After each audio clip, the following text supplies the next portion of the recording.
This happened back in December of 2017. This event left quite an impact on me for some time too, but most days I'm fine. I still have anxiety when shopping alone at night, even now being a bigger dude. 2016 to 2017 was a rough time for me. I'd been laid off earlier in 2016, and finally found a job early 2017. It seemed like a constant cycle of being broke, trying to catch up on all my bills, but in time, I did it. It was just me, so I worked my ass off and didn't have much of a social life, but I did it. Towards mid-2017, I was finally caught up on things and bills were back down to normal amounts. I was finally at the point that I wasn't literally living paycheck to paycheck, and I could breathe. I was damn proud of myself for doing it on my own, and since I'd been saving up a little money, I wanted to treat myself to something. I'd been watching the new Nintendo Switch and kept telling myself that that was my goal. When I was back on my feet, I was going to get one, so any extra money I had, I saved up for one. Problem was that a lot of places were sold out. They claimed they were in stock, but when I went to pick it up, they said they were out.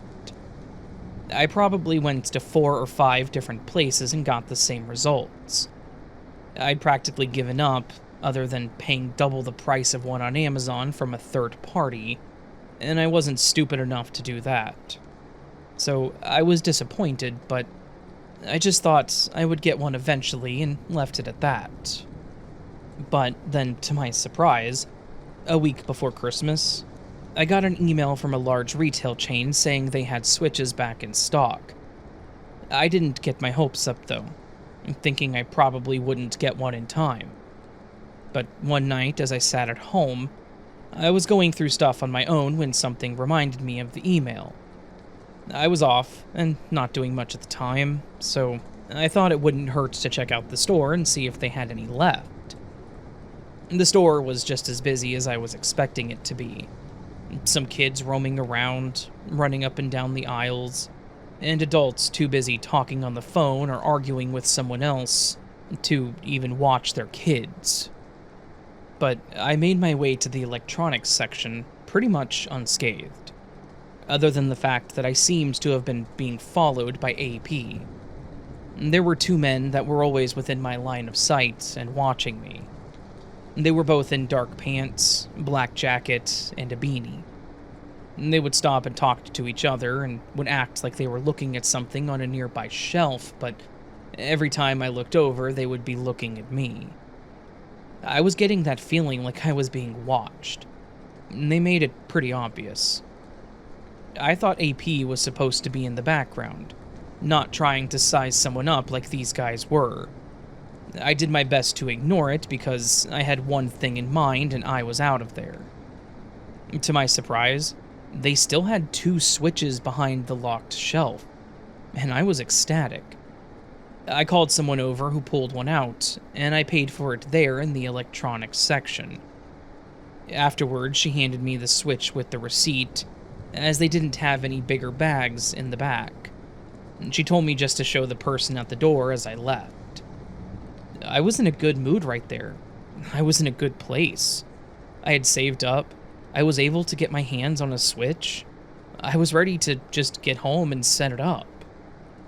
But as I walked to the front, I noticed those 2 guys still following me until I got to the registers.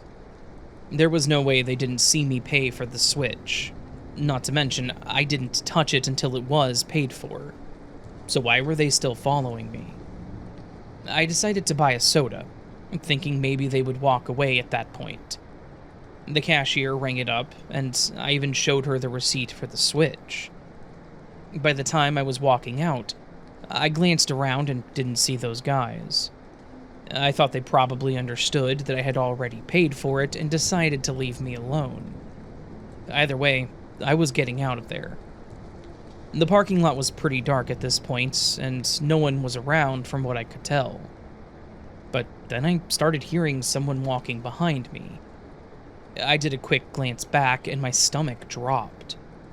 The two guys in the store were now following me, and what I thought were beanies on their heads were now pulled down over their faces, revealing they were actually ski masks. They weren't AP, but rather a couple of guys looking for an opportunistic moment. I sped up, taking my keys from my pocket so I could get into my car quickly. I was almost there, coming up behind my car when I felt someone yank on the back of my coat. I tried to keep my balance and pulled away, but then I was slammed into my car. My feet swept out from underneath me, and I was kicked multiple times. I remember lying there, curled up, trying to protect my ribs and head. After several minutes of this, I finally feel something being pressed to the center of my back. One of them leaned in towards my head and said, "Count to 60. Don't move before then." And then followed it up by making a pop sound, mimicking a gun. I laid there face against the cold asphalt, too terrified to move. I counted to 60 and then kept going. What if they thought that I had counted too fast? What if they were nearby listening? By the time I reached 108, I was sobbing.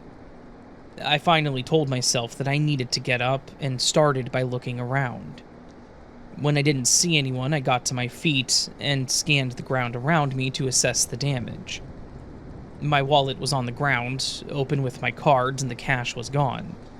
My phone was gone, and even worse, my Switch was gone. I was devastated. I know it may sound stupid to some, but I was just attacked and I was upset about a console. I could replace the cards.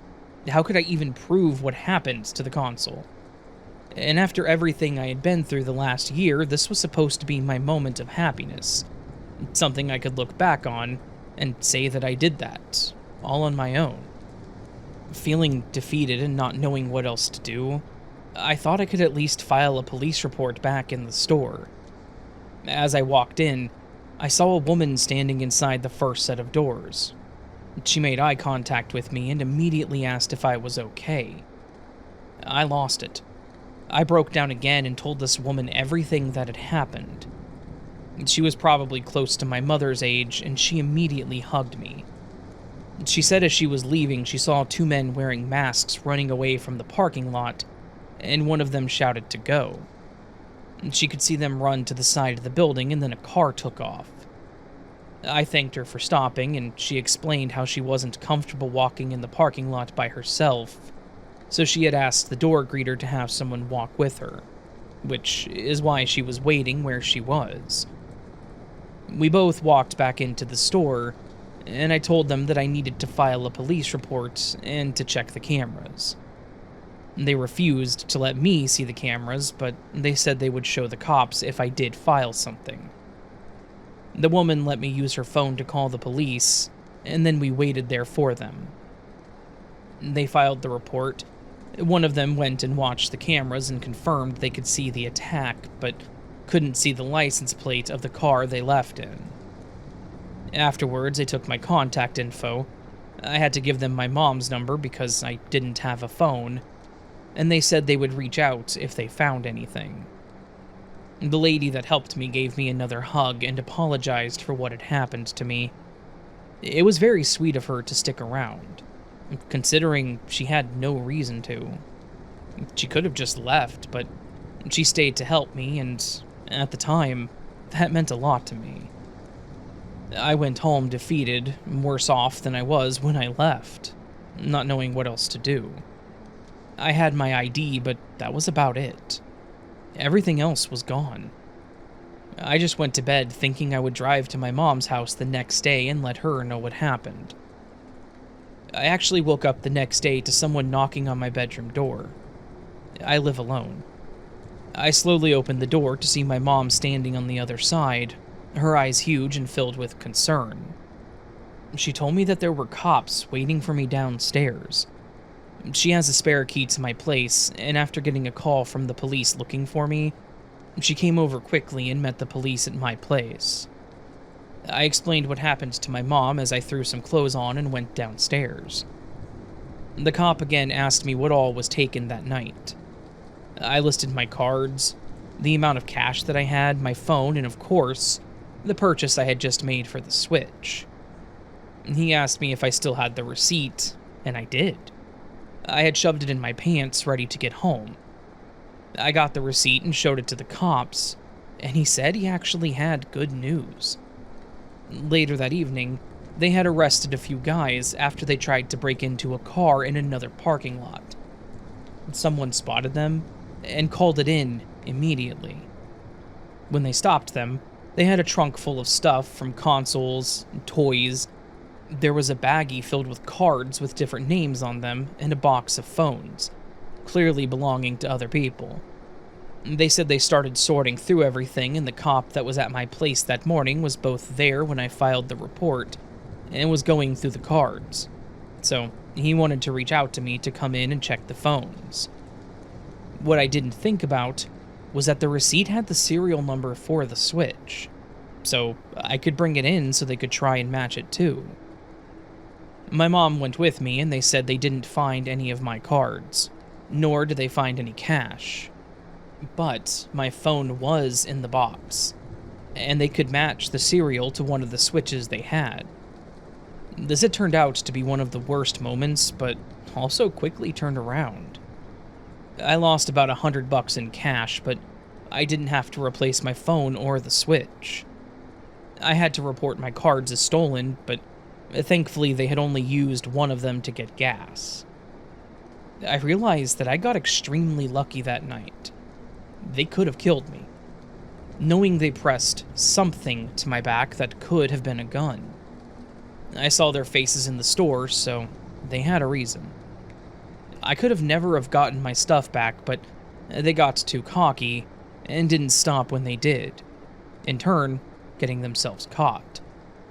I don't know if someone or something was watching over me, saying I had been through enough or what, but whatever it was, I'm incredibly thankful for it. I do still have some issues when it comes to being out at night alone, and I park as close as possible to buildings, and I always have my keys out and ready to either unlock my car or to use as a weapon. But, for the most part, if it can wait until the next day, then I will wait to avoid putting myself in another potentially dangerous situation.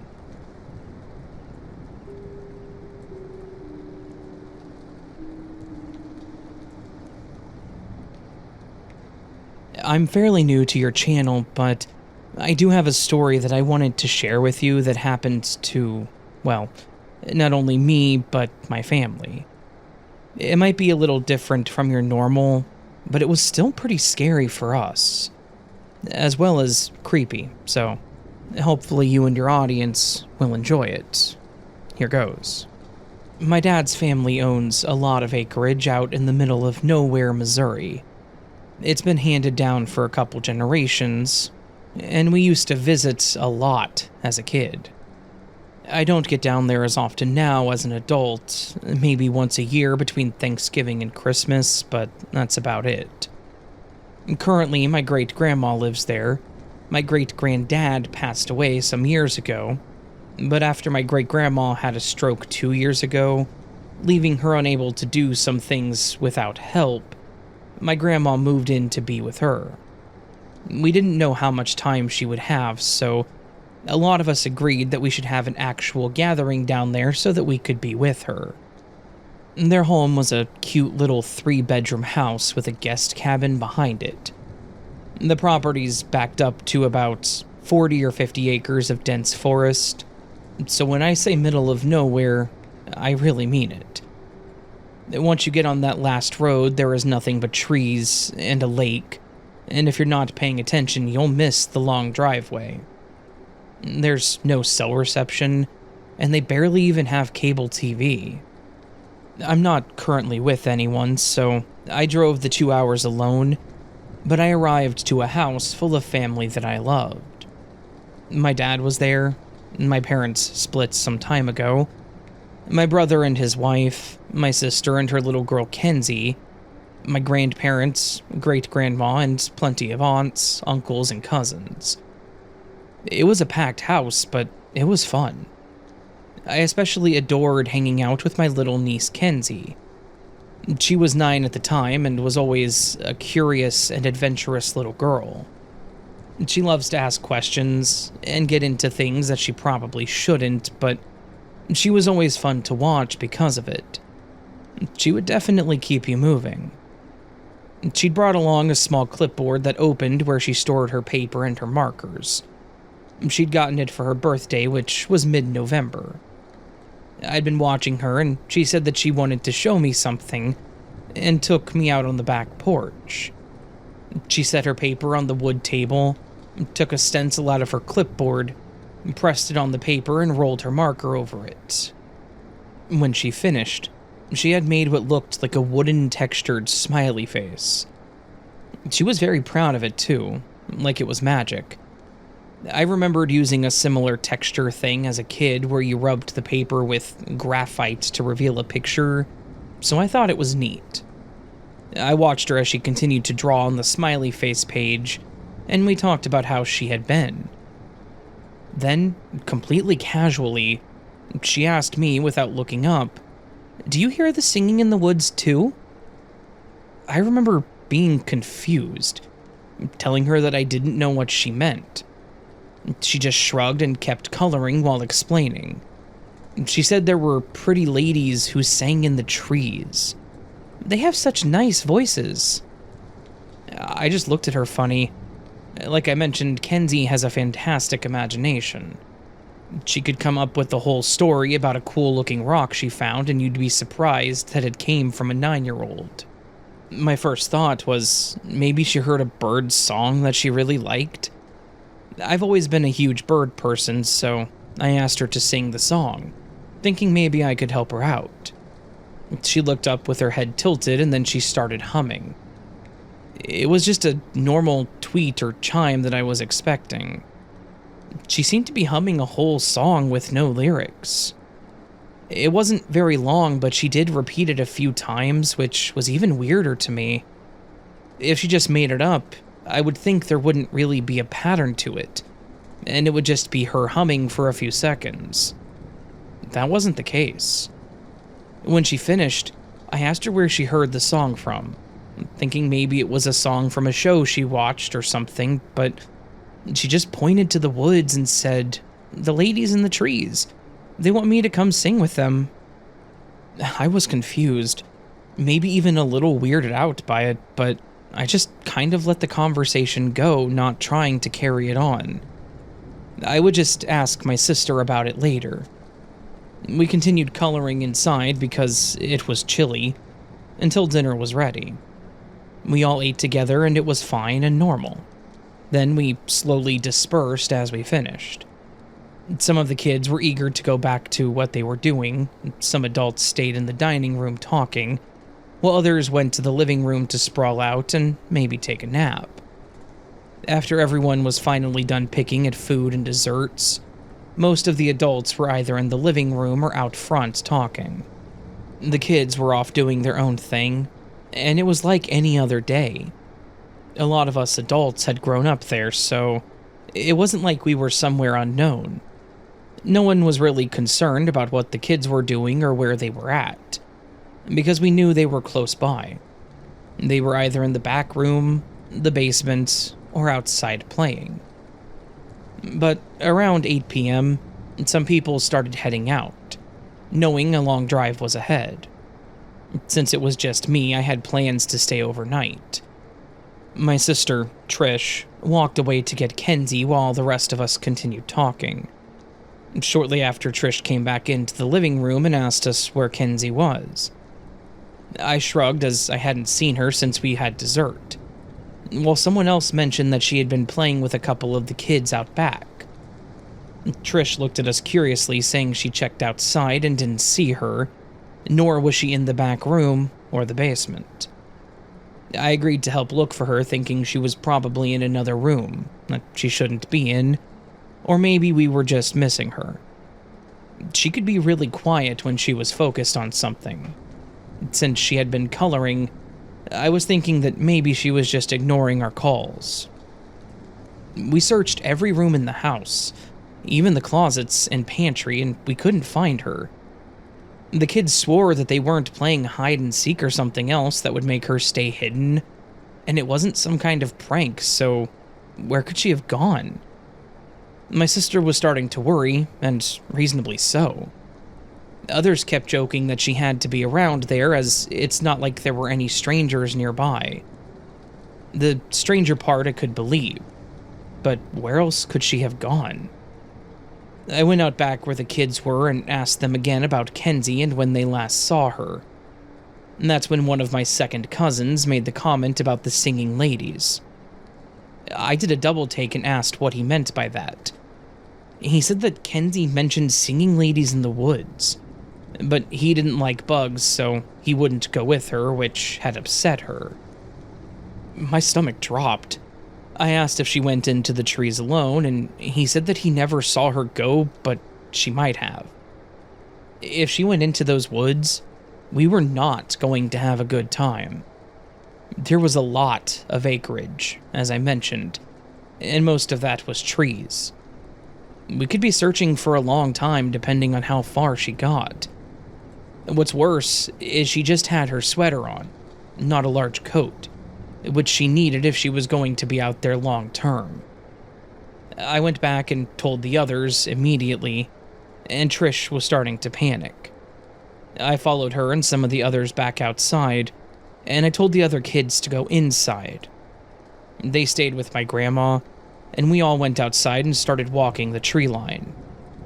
Another problem we were facing was that it was 8 p.m.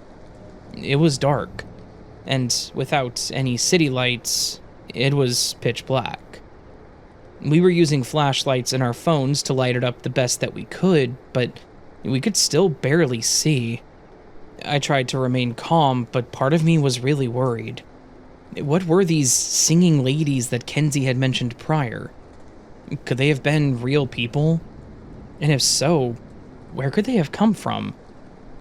I was hoping that this whole thing was just some huge mistake and Kenzie would get a stern talking to about running off, but as the minutes passed, my optimism fizzled out. We all went deeper into the woods, shouting for Kenzie to come out. Trish's voice was shaking more and more, and she told my dad that she was going to call for help. She wanted to get the police out there to help too, because the later it got, the more worked up she became. And understandably so. Who knows what all was out in those woods? Just talking about wildlife, but what if there was something more? I contemplated the whole time on whether or not I should mention what she said to me, but I didn't want to make things worse. I just agreed with Trish that we could use all the help we could get in the woods. I went inside with Trish to try and keep her calm as she called it in. Due to where we were, they said that it would take some time to get out there, but that they would be there as soon as they could. We then went back outside to continue searching in the meantime. We were out there for nearly 2 hours. The police had just shown up, and were getting all the information when we heard shouting from the trees. It was one of my cousins shouting, "I found her!" I've never seen my sister run so fast. I followed behind her until we got up to my cousin who was holding her in her arms. She was awake, but she was shivering uncontrollably. Trish grabbed her and brought her inside, wrapping her up in a blanket and asking her why she went out into the trees. Kenzie looked terrified and like she was about to cry. I know Trish was scared, but I think it was making it worse. I tried to calm them both down and explained to her that we just got really scared because we couldn't find her, and that she was gone for a long time. She finally calmed down and told us what happened, and it was more unsettling than I expected. She explained how she'd heard the singing again, and according to her, she couldn't help herself. She said it was like her feet just moved on their own, and she didn't remember doing it. Then she said the singing just stopped and she was suddenly really tired. She remembered sitting down on a fallen tree, and then that was it until she woke up. She said that she was really cold, and when she noticed it was dark too, she didn't know where she was and started crying. Then she heard someone coming and called out to them. Trish looked terrified and confused, while the cop that was listening smirked and said that it sounded like someone did something they shouldn't and was trying to cover that up. But why would she lie about something like that? She'd already admitted to walking into the woods and getting lost. Why would she need to make up anything else?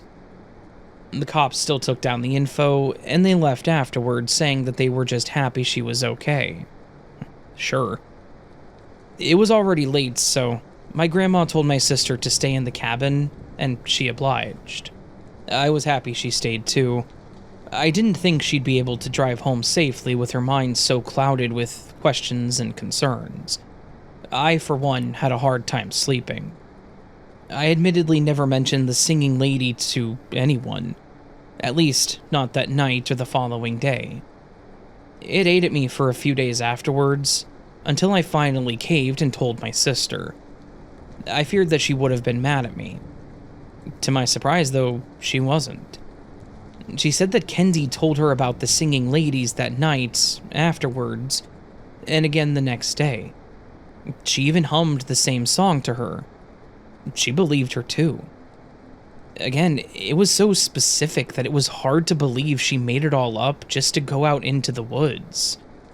Trish even surprised me by asking me about what it could have been, between possible animals or maybe something a little more obscure, like legends or spirits. But we still have no answers. We haven't been back down there, neither Trish nor myself, and we're kind of worried about going unless we keep a really close eye on Kenzie.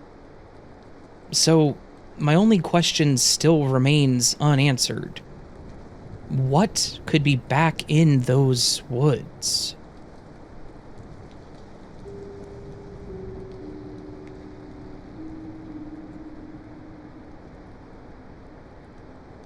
I knew that I was different as far back as I could remember. Some people, my parents included, say I just have an overactive imagination, but I know that it's more than that.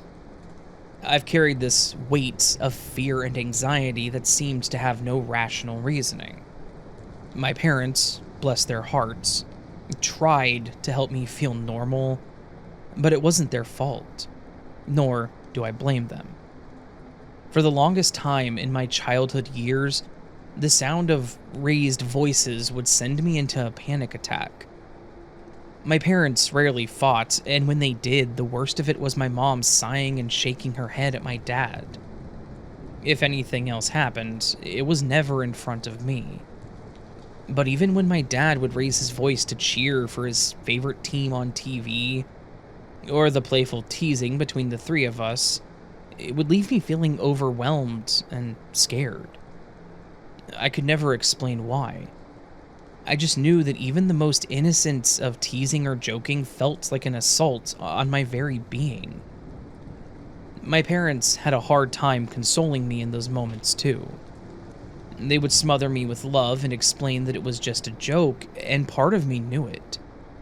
Part of me knew that it wasn't malicious, but something in me would trigger my fight or flight, and as a kid, that just meant a breakdown of crying and hyperventilating. They eventually decided that I may need professional help to figure out what was going on. They were beginning to worry that maybe something terrible was happening at school, or the babysitter they used once in a while, and maybe I was just too afraid to tell them. I tried telling them many times that there was nothing going on. I loved school and had several friends. Being a boy, we were all prone to teasing and joshing around too, and it would set me off just as much. They learned that they couldn't sneak up on me, or shout because it would set off a panic attack. But that's how I knew that these were good friends. We were still very young, but I remember being out at recess, and we all just played tetherball and they asked me about it. They didn't make fun of me or tell me to get over it. They asked, understood, and accepted me. That's why I'm still friends with them today. Anyway, my parents were convinced that something was happening to me, and they thought a therapist would be able to help. And, in a way, I guess it kind of did. I started seeing a therapist that I'll just call Dr. M. I remember her asking about my fears and what scared me the most. She then had me do this exercise where I lied on her couch. We started going through memories that I enjoyed, and called out specific senses like what I felt, heard, smelled, etc. She said this was to help put me in that time and moment to relive it. Then, she asked me to remember the scariest thing in my life. I remember thinking how silly this was, that my simple fear of the dark or bugs could be the reason I cried or had an accident when my dad shouted with joy. But then, something came rushing back to me. Something I remembered but couldn't explain myself. I told her I was afraid of water. She asked me if I had a bad or scary experience in water, and that's when I told her that I had drowned. I remembered the burning in my nostrils and lungs, and I remember how my body felt as it filled with water when I tried to draw my last breath. That's when I started to remember it. I had these visions of being held underwater, and no one was helping me. When she asked me to open my eyes, I just started crying. She asked me if I saw this in a movie or if someone talked to me about this. If maybe I witnessed this in real life. But I told her that all of those were wrong. I very clearly remember being held underwater. I remember things being shouted at me. Very mean and hurtful things. Afterwards, she made me feel like my fears were valid. That I wasn't overly sensitive and that I just experienced something that not a lot of people have or understood. She taught me some breathing techniques and other exercises to bring me out of an attack. And I felt like my time with her was very valuable. Unfortunately, I only saw her 3 times before my parents told me they would find me another therapist, but never did. In the meantime, I did my best with the exercises that she taught me, but I still had bad days. I still didn't understand as a kid what it all meant, or even what I meant by what I had said in our first session. As I grew older, I was basically led to believe that I was just sensitive and had bad anxiety. But I felt like there was something more. Not to mention the awful nightmares that I would have about being drowned too. But all I could do was shake it off and move on with my day. And that was until I was a young adult. I had been away at college and returned home for the holidays. One of those nights, I was sitting in the living room with my parents, all of us enjoying a cup of coffee and watching TV, when something reminded us of an old toy that I had, which put us on the topic of my childhood. I'd made an offhand comment about how much the exercises helped that the therapist had taught me, and that it was a bummer that I stopped seeing her. I could tell when my parents weren't saying something. It's something I learned as a kid, too, especially when they were trying to keep something from me, like spelling things out. So, I just asked what it was.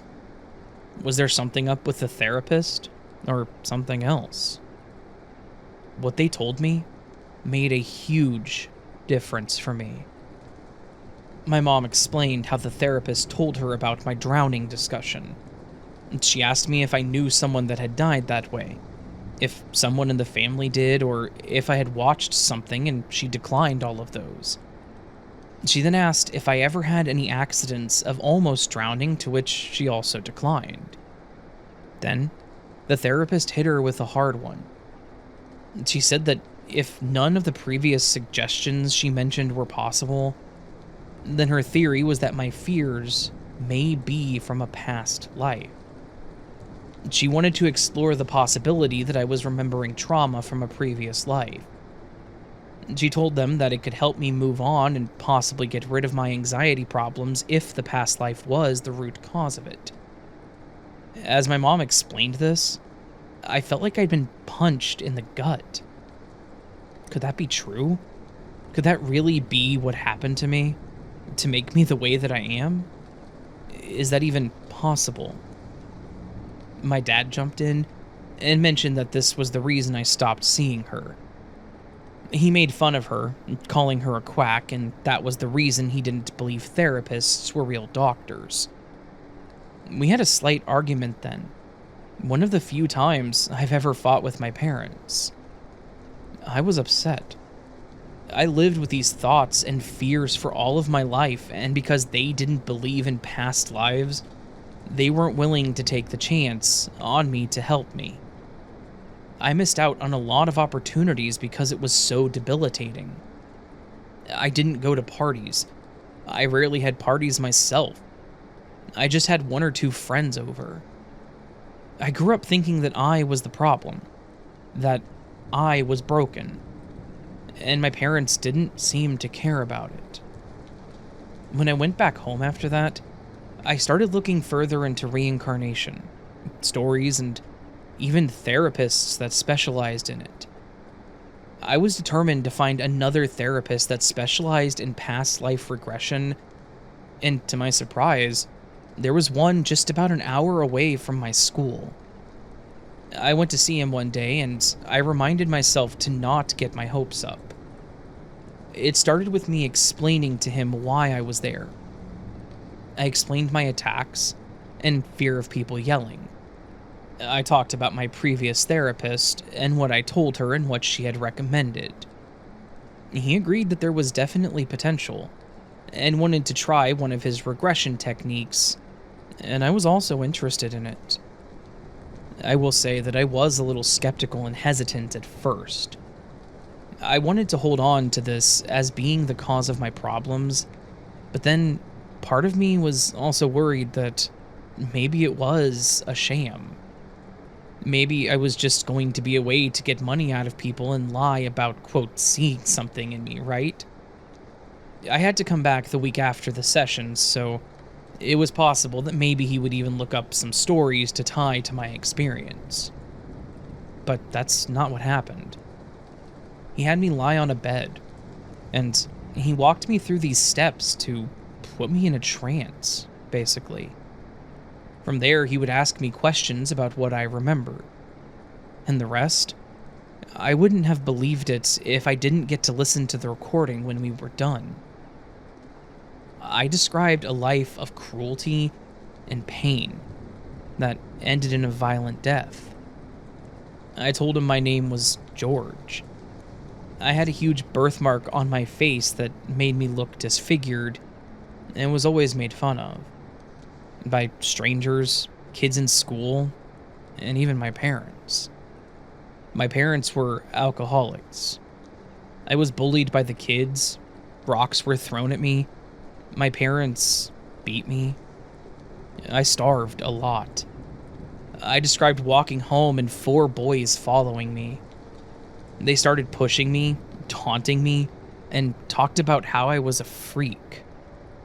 They shoved me into the water and held me down, laughing, still calling me names, until the burning in my lungs stopped, until I couldn't hear or see anything.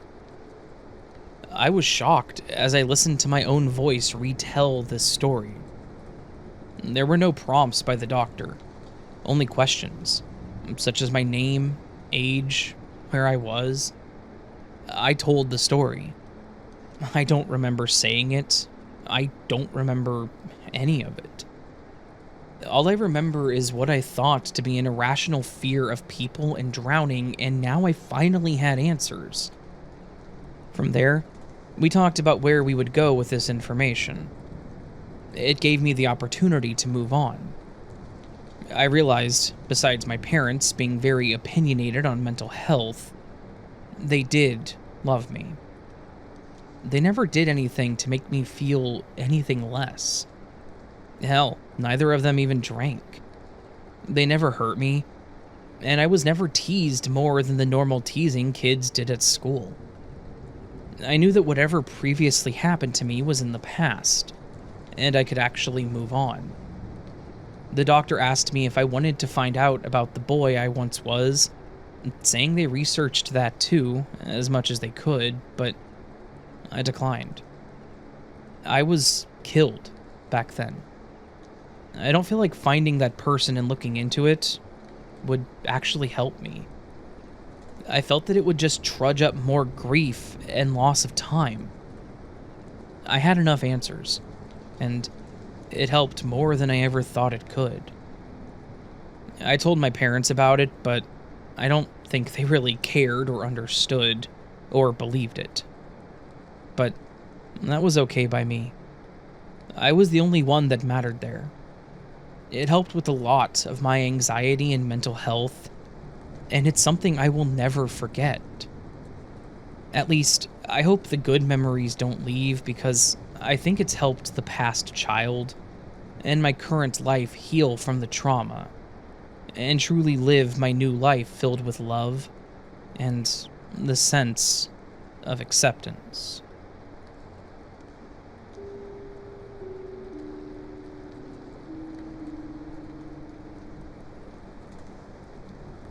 Back in my 20s, I job hopped a lot. I didn't know what I wanted to do after high school, so I certainly didn't want to go to college without a goal in mind. So, until I figured out what I wanted, I worked where I could. I worked in retail and even as a front desk assistant, but this story is about the time that I worked at a gas station. I started working there at nights, which is typically where everyone started. But then you would gain the privilege to go to the day shift if you wanted, or even transfer to another store after 90 days. But as I worked that late shift, I learned that I actually liked it. It was pretty chill compared to the high demand of the retail or grocery stores, and I didn't have to wear heels like I did at the office. The hardest part of my job was probably when I had to tell people that our coffee or soda machines were out of order. I liked the people that I worked with too, which was a benefit. It was almost like we were there to just mess around and talk all night. Most of the nights were like that anyways. So my shift was typically from 3 p.m. to 11 p.m., but sometimes I stayed later, depending on my ride situation. I also had a crappy car, so if it ran, I got home on time. If not, I would have to wait for my boyfriend to come pick me up, and he got off work at around the same time. We always had 2 to 3 people working at the same time, but the other 2 people were typically overnight, with me leaving at 11, so they also couldn't take me home. Store policy was that 2 employees had to be working at all times. The gas station itself is unremarkable. It was a pretty popular one in Oklahoma that was off a pretty popular street that ran parallel with the highway. Needless to say, we got pretty busy in the mornings and in the evenings as people got off work.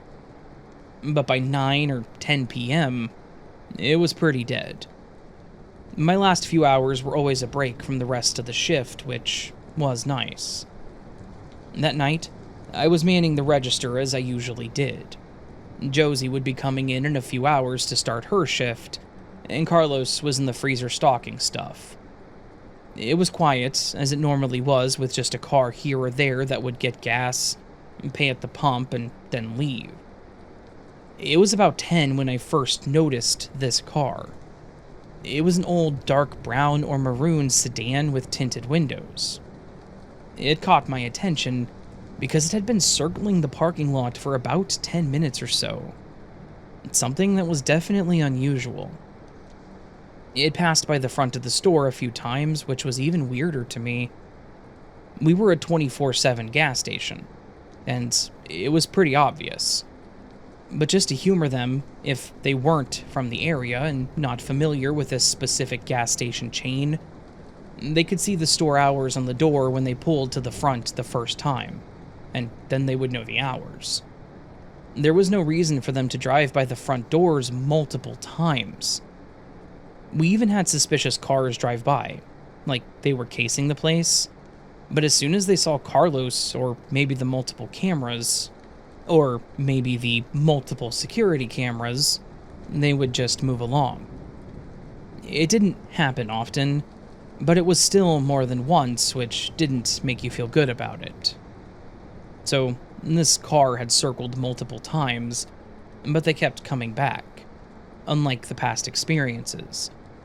I was concerned it was going to be a similar situation. I hollered for Carlos and had him come up so I could point them out. I explained what I was seeing, and he agreed that it was weird. However, we also knew how the store owner was about things like that, so we told each other if they tried to do anything that we would call someone or do whatever we needed to do. The car drove out of the lot again, and I was praying that that was it, and that they wouldn't return. Maybe it was just them casing and they were feeling a bit more confident in their abilities. Either way, it seemed like they had given up. But not long after, maybe 15 minutes or so, they were back. This time they stopped by the front doors, and the passenger side rolled down their window. He hung his head out, and at first glance, he looked old. Too old to be doing what he was doing. He had short but curly gray hair and a matching gray beard. He was just staring right at me as he blew a kiss and smiled. I just looked back down at the counter and acted like it was the most interesting thing I'd ever seen. I was looking at the spots and rubbing my fingers on it, like I saw a spot to remove or something. I remember this because I was counting the brown specks that covered the beige counter, and I heard someone trying to do a burnout, and then looked back up to see the car taking off down the road. What the hell were they trying to do? But shortly after that, they were right back in the parking lot, now stopping at a pump. They probably were low on gas with how much they had been circling and idling. But as soon as I saw 3 doors open, I started to get worried. I immediately called for Carlos again, not taking my eyes off the car. The driver stepped out and began fidgeting with the screen while the guy in the back got out and stood with his back to the car. The passenger got out and immediately did this weird jump shake thing. It was like what I see in movies and shows when someone is about to do something dangerous or stupid. Like he was getting himself amped up. Again, this guy looked like he was in his 70s or something, and was acting like someone my age. Carlos told me to go back to the back and to not come out no matter what. He said if I did hear or see anything to call the cops immediately, and to call Josie to tell her not to come in. I wouldn't have even thought about Josie, honestly. The thought of her showing up and being outside with them gave me the chills. I did what was asked of me, and I went to the back, standing right behind the swinging doors. This way I couldn't see the front, but I could still hear anyone talking or any sounds.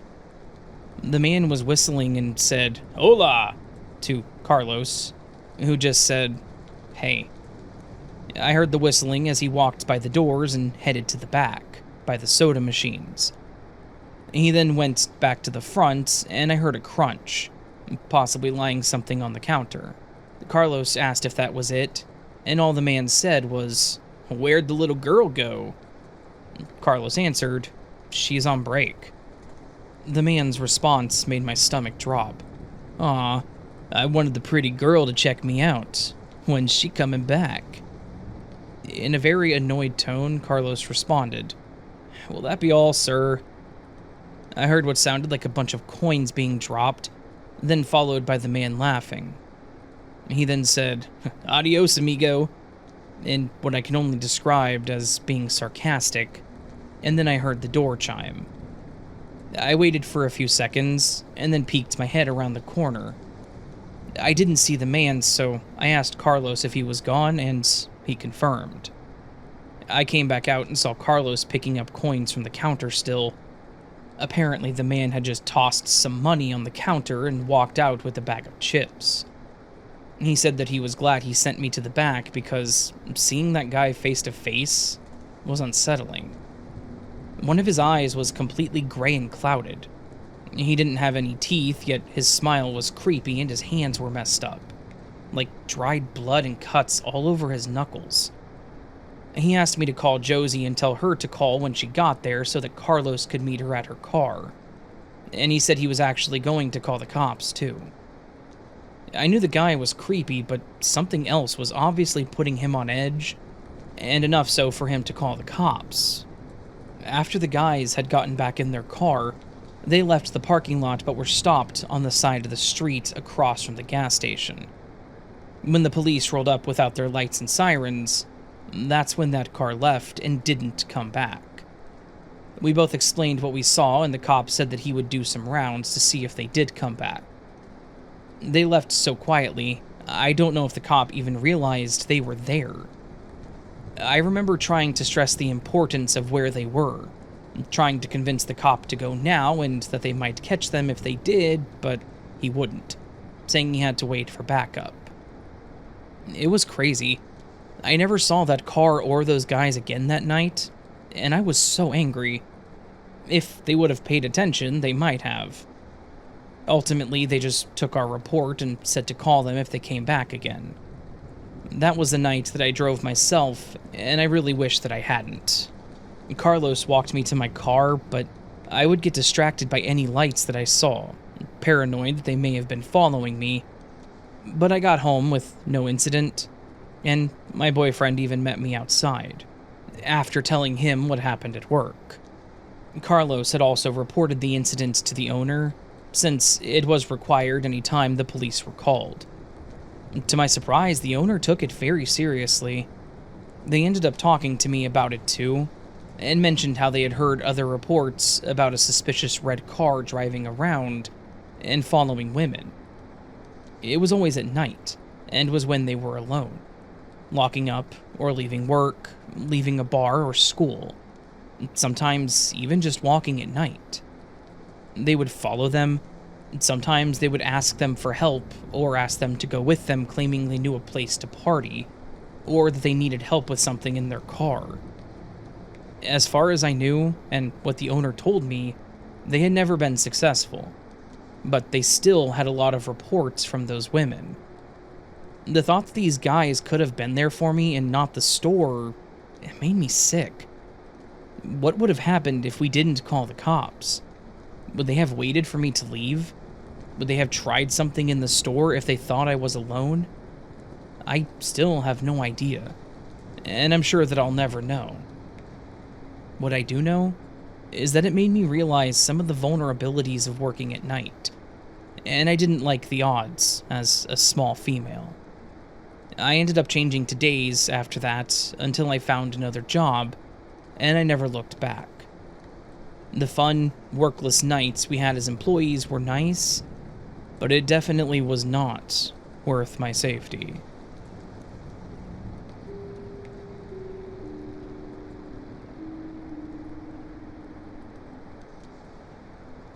I've been working as a commercial cleaner for about a decade now. I know to many it may seem like a weird or undesirable job, but it's actually quite nice.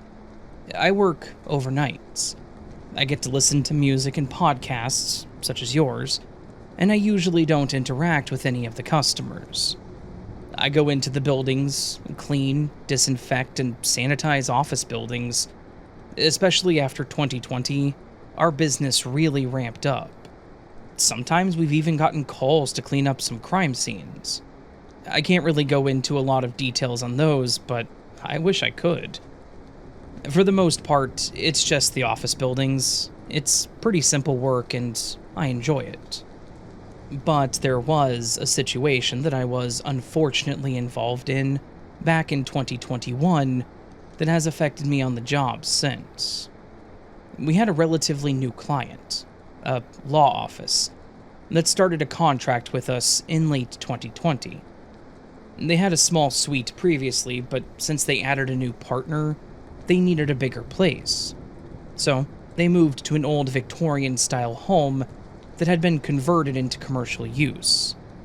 It was surrounded by some nearby stores, all within walking distance, in a pretty popular area. Apparently, it was easier for them to hire cleaners than having janitorial staff, which made sense after cleaning the place a few times. There wasn't exactly enough room for a janitor and all the supplies. The clean was simple enough, though. We swept or vacuumed. In their case, it was mostly sweeping, as they only had a rug at the entrance and in part of their little break room. We wiped down the tables and counters, cleaned the windows, and then sprayed and sanitized pretty much anything that was touched. Handles, knobs, keyboards, you name it. They had a small lobby or waiting area with a check-in desk, 3 offices, what looked like a meeting room, and then the break room and restrooms. I cleaned the whole place on my own in a matter of a few hours. That night wasn't supposed to be any different. I got there at about 2 a.m., and it was dark and empty. As I mentioned, the place was old, so it still made its own share of noises from the creaky hardwood floors and a few of the windows shaking. They were actually in the process of replacing them when we started cleaning for them. I remember because one of the repair guys left a pile of shavings under the window. Anyways, I always started from the back and worked my way to the front. That way all my supplies are near the door. I popped my headphones on and started working on the break room. It was fairly simple, as nothing had been left out and the trash was empty too. I mop once everything else is done, and since that was it for that room, I moved to the meeting room. There is a single filing cabinet with an attached shelf in there that had a stack of various office supplies. Pens, notepads, paper clips, and the filing cabinet was locked. I just dusted when necessary and wiped down the handles. I did notice the supplies seemed to be strewn about, specifically the notepads and those tan folders in the metal holder. They were all empty and unused, but they still looked lopsided, like they'd been shifted or bumped really hard. I just straightened them out and moved on. Then I went to the closest office, one of the lawyers. That's when I immediately noticed something was wrong. The desk looked like a mess. Things were scattered around. The small plant that sat on the desk was now on the floor, knocked over. Papers were scattered around on the desk and floor. Every time I had cleaned this place, they had every piece of paper put away unless it was blank, which made sense, right? They probably had a lot of confidential information, and we had to sign clauses too about not going through anything and reporting if anything was out in plain sight. I didn't immediately see anything on the papers, but I still didn't believe they would have left their office like that. I continued to look over the room to assess it all when I saw the shorter filing cabinet behind the desk. It had a large dent in the front and top of it, like it had been punched or kicked, maybe. I approached it and tried the handle when I noticed, with a clunk, that it opened. It had obviously been locked. You could see the mechanism sticking out of the side. But with how it had been damaged, it warped that part of the lock, so it freely came open. I closed it and looked at the bookshelf on the other side of the wall, where I saw many binders had been pulled out and scattered around. The more I looked at this room, the more I realized that something was not right here. I was not feeling good about this situation, so I left the room, reaching for my phone in my pocket to call it in. The place had most likely been ransacked or robbed. But as I stepped out of the room, I heard the floor creak toward the front of the building. It only creaks when you walk on it. Someone was still there. Before I could react or even unlock my phone, there was a dark shadow to my left and a splitting pain in the side of my head. Then nothing but darkness. When I finally came to, I was lying on the ground in the dark. I didn't turn on a lot of lights when I worked. I liked it when it was dim, and besides, I didn't need to turn on every light as I cleaned. In that place, I would just turn on the hallway light and the light in the room that I was cleaning. But when I woke up, all the lights were off. I remember I turned my head, making sure to not make any noise, and looked around the room. I didn't see anyone or hear the floors creaking, so I stood up. Thankfully, my phone was still on the ground, close to where I fell, and I snatched it up immediately. I was surprised. I'd been out for almost an hour. God knows what could have happened in that time. After assessing the situation, and the knot on the side of my head, and no blood, I took off. I left everything in there as is, along with my stuff, and booked it to my car. Thankfully, I always kept my phone and keys on me.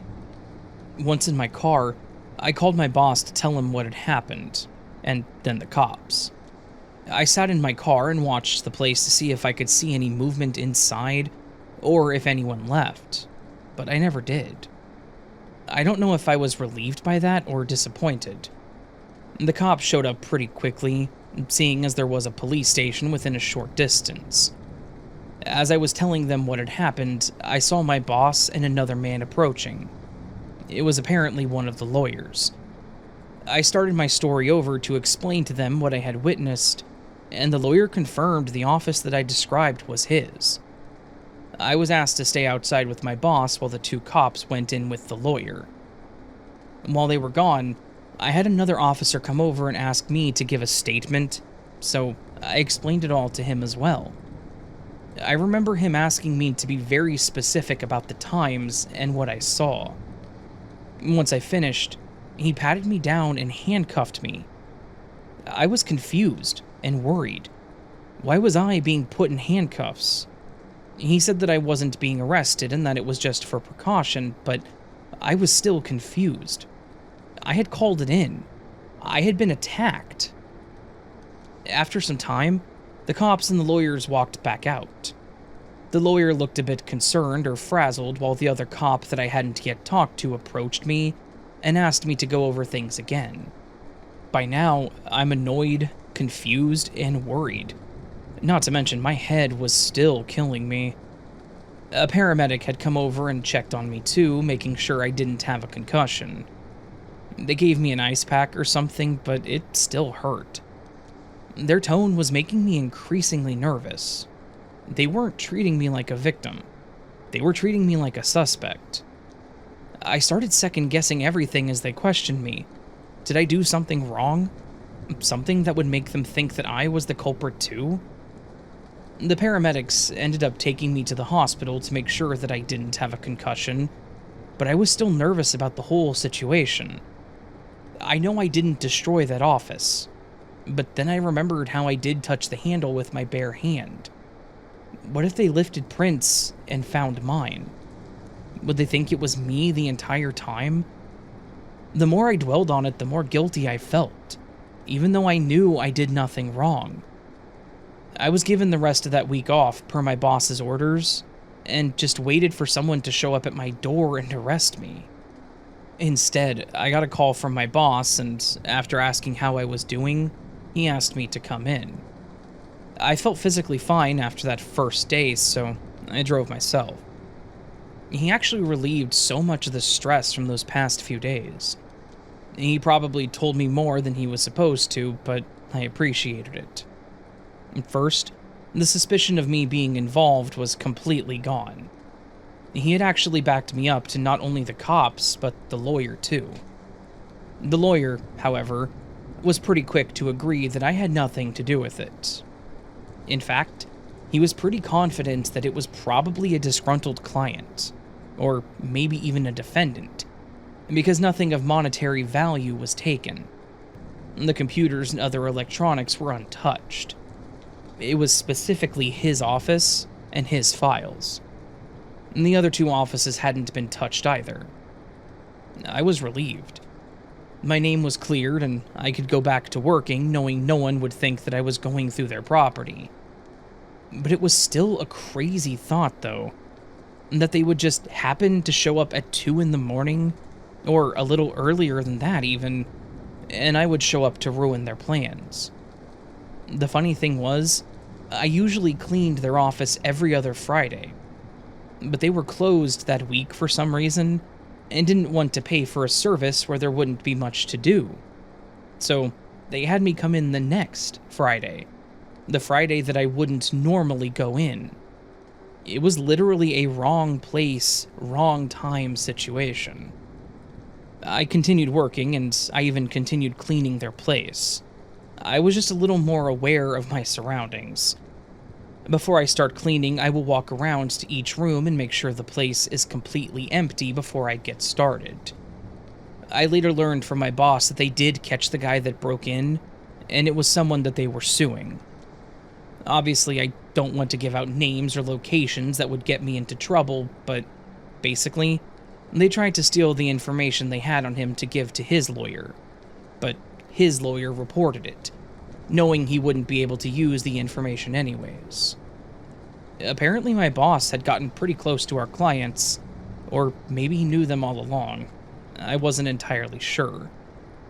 But that's my story. I got knocked out while cleaning and almost accused of robbing the place. But the dude that did it was pretty stupid, and got caught anyways, and I kept my job. Let's just say that he better hope that we never meet again.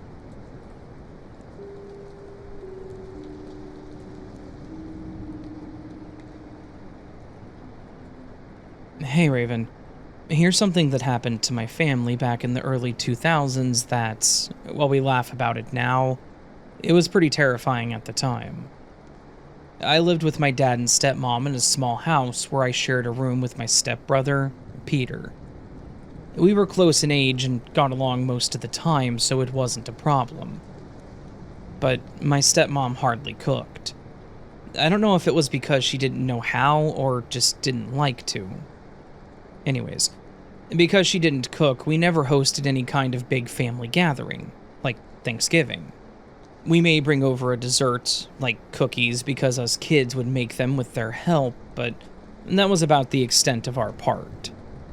Needless to say, we ended up at my grandparents' or my aunts and uncles' home. I liked going to my aunts and uncles because they had 2 kids, my cousins Mike and Mallory. Mike was my age, and Mallory was 2 years older than me. This meant that Peter and I would have something entertaining to do if we went there, so I preferred it. Again, I got along with Mallory, and we used to play together as kids, but since she was a girl and a bit older, our interests slowly drifted. And that's okay. She always kept herself busy doing something. Once we arrived, Peter and I immediately went to Mike's room and started playing the SNES with him. Mallory said hi to us, but she'd been in the kitchen helping her mom, my Aunt Lisa, with the cooking. This year was going to be a little different, however, because my Uncle Jim, it was going to be frying the turkey. I heard him talking to my dad about it and showing his setup in the garage. Those of you that have heard similar stories to this know that this was the first mistake, setting up a fryer like that indoors. It was drizzling all day that day, so my uncle decided to move it to the garage and just leave the door open. I remember the adults telling all of us kids to stay out of the garage. Mike's room was basically on the other side of the back wall of the garage, so we could hear some muffled talking when people were in there or the garage door opened. As a kid, I thought it was weird and would be annoying, but Mike said that you got used to it quickly, so he didn't hardly notice it anymore. While we were playing, I suddenly heard a loud, whoosh-like sound. It sounded like a giant match being struck. That was the only way I could think to describe it.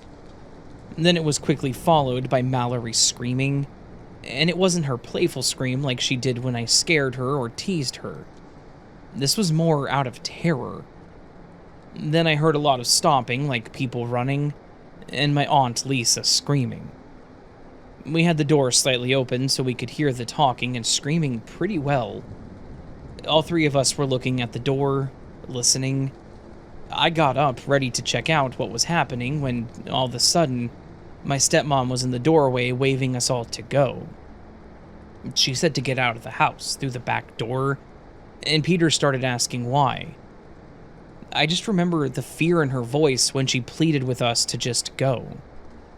Mike started to grab something and she stopped him, saying we needed to go now, and he dropped whatever he had. We all went out the back door and walked around the other side of the house to get to the front. That's when I started seeing the smoke.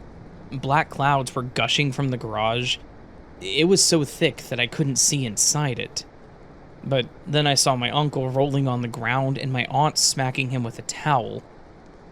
I'd never seen anything like that in real life, and let me tell you, if you haven't either, it's terrifying. As you watch it, in your mind you think there's no way anyone could survive something like that. It was insane and terrifying. My dad was waving a fire extinguisher at the garage, and I could hear sirens approaching. Everyone that was there was outside, but I still watched in horror as my uncle lied on the ground, moaning in pain, and the garage billowed with smoke. The fire truck arrived, and we all stood on the sidewalk as we watched them put out the fire. A paramedic helped my uncle onto a stretcher, and my aunt went with them. I just remember my uncle looking over at us kids and smiling, saying, "Hey, sorry about the turkey, kiddos," as they wheeled him off. I could tell that he was still in a lot of pain, but he still took the time to smile and make sure that we knew he would be okay. That's what I loved about my Uncle Jim. After the firemen checked out the house to make sure everything was okay and stable, we all went to the hospital to check up on my aunt and uncle. He was awake and coherent, and his burns were, surprisingly, not too severe. He had second-degree burns on his chest, due to the oil and type of material his sweater was made of, but the rest was only first degree. He got extremely lucky. While most of us waited in the hospital, my dad went out and got us Chinese food for dinner, and I, for one, was incredibly thankful they were open. They had saved our Thanksgiving, and we all enjoyed it sitting in the hospital cafeteria.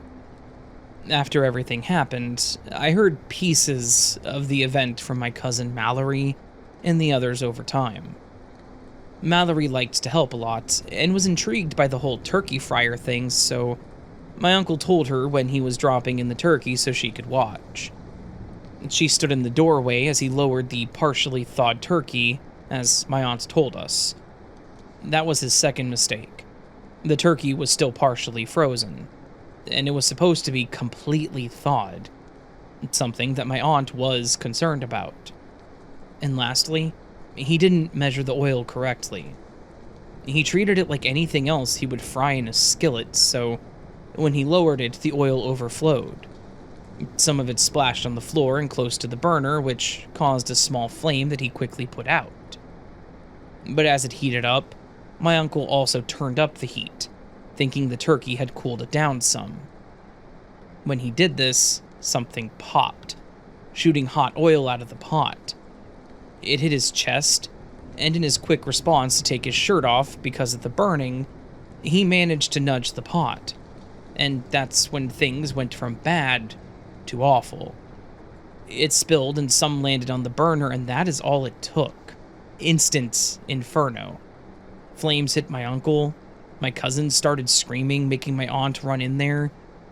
She tried to put him out, but the garage was still on fire.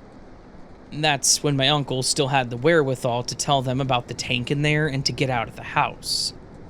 That was about when my stepmom came and ushered us out. My uncle had a few butane tanks, I believe is what they were called, in his garage, that he used for stuff, and he was worried about them exploding. Surprisingly, even being on the shelf close to the door, they weren't touched.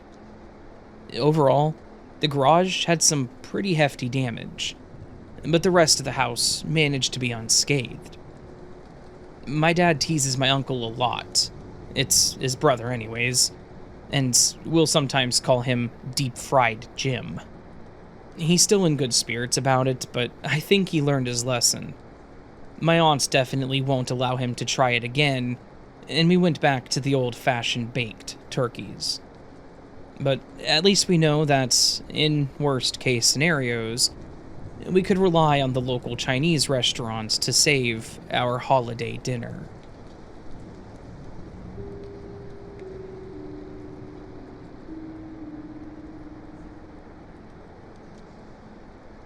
I am one of only a few people who had a full past life spontaneous regression, past life experience, as an adult, without hypnosis. This was not some kind of mental illness episode, I assure you. I'm a perfectly normal woman, now in my 60s. It happened when I was in my 30s. I was in a difficult, unhappy marriage with young children. I was depressed over some incident that I don't recall now, an argument with my then husband. I went into my bedroom because I didn't want my children to see me upset, sat down on my bed and started to cry. And suddenly, I was no longer in my bedroom. I was another person in another time and place. I was walking through a Native American village with two white men, and I was showing them the village and telling them about what they were seeing. I had been chosen for this honor because I could speak and understand French like them. The other villagers were afraid of them, and had never seen white men before. I believe I was a captive who had been traded by another tribe who raided white settlements and stole what they could. These people were not hostile, but peaceful people. I was considered middle-aged. I was married to an important man in the tribe, a chief or a medicine man. I had two sons who I was very proud of because they were showing themselves to be brave warriors, and daughters to help me in day-to-day tasks. I had retained my ability to still speak French because I would go to an outpost where a priest, a missionary, lived, so I could speak with him using my first language. As we walked through the village, the trappers remarked how surprised they were that we had laid down planks of wood to walk on, like in white towns. And I was explaining that we must do this in the spring when the ground thaws, or we would sink in the mud. We were in the woods, and I could smell the scent of balsam fir trees and wood smoke from our fires. There were no teepees. There were rounded huts made from sticks and grass and mud. I could feel the rabbit fur lining my moccasins and the doe skin of my dress on my thighs as I walked. We approached a large, low structure with a stick roof and no walls. I told them that this is what we moved into when the summer approached, so we could catch the breezes, and it was more comfortable to sleep. I warned them that, as we went inside, that they must not look directly into another family's space, as this was considered a rude violation of their privacy. When we arrived at my family's space, I welcomed them to sit down and offered them food and drink. As we sat and talked, the scene started to fade, and the walls of my bedroom started to appear. I was very confused, and I didn't know what was happening. It took at least a full minute or two for the other life to fade completely and my current life to reappear. I didn't remember who and where I was at first, but it slowly came back to me. I spent the next few weeks crying for my other life because it was a much happier one, and I desperately wanted to go back to it. I tried for months afterwards to make a spontaneous regression happen again, but I could not. I was immediately convinced beyond doubt that reincarnation was true, and that I had lived that lifetime hundreds of years before. Even though I grew up as a Catholic and had no knowledge about reincarnation, other than having heard of the concept of it. But it changed the whole course of my spiritual beliefs, and for many years, I studied Native American spirituality, and would often go to powwows trying to join in with the indigenous people there to feel like I belonged. But I only felt like I was in exile. I've never had another experience like this, but it seemed to leave a door ajar in my brain, and I've had flashes of memories of other lifetimes since then. One memory was as I was watching a tall ship sail into a harbor in Newport. I suddenly felt a rush of excitement at the sight of it, and had a memory of being a Hawaiian who had fallen in love with a ship captain and had agreed to leave my sunny island and my people to sail back to New Bedford with him on his whaling ship. I was rejected and treated cruelly by the white people there, and he soon became ashamed of me, and I died cold and sick. longing to go back to my warm island and my happy and loving people. In another flash, I was a Jewish grandmother, desperately trying to hide my beloved grandson in the drawer of a built-in kitchen cupboard because the Nazis were coming to arrest us. But he'd been hidden there for a few hours and started to cry as the soldiers were approaching, and my heart sank as I realized I was not going to be able to save him. And when I was a child of only 2, one of my first memories was grabbing onto my mother's leg as she tried to leave me with my grandma so she could take my older brother and sister to see the fireworks on the 4th of July.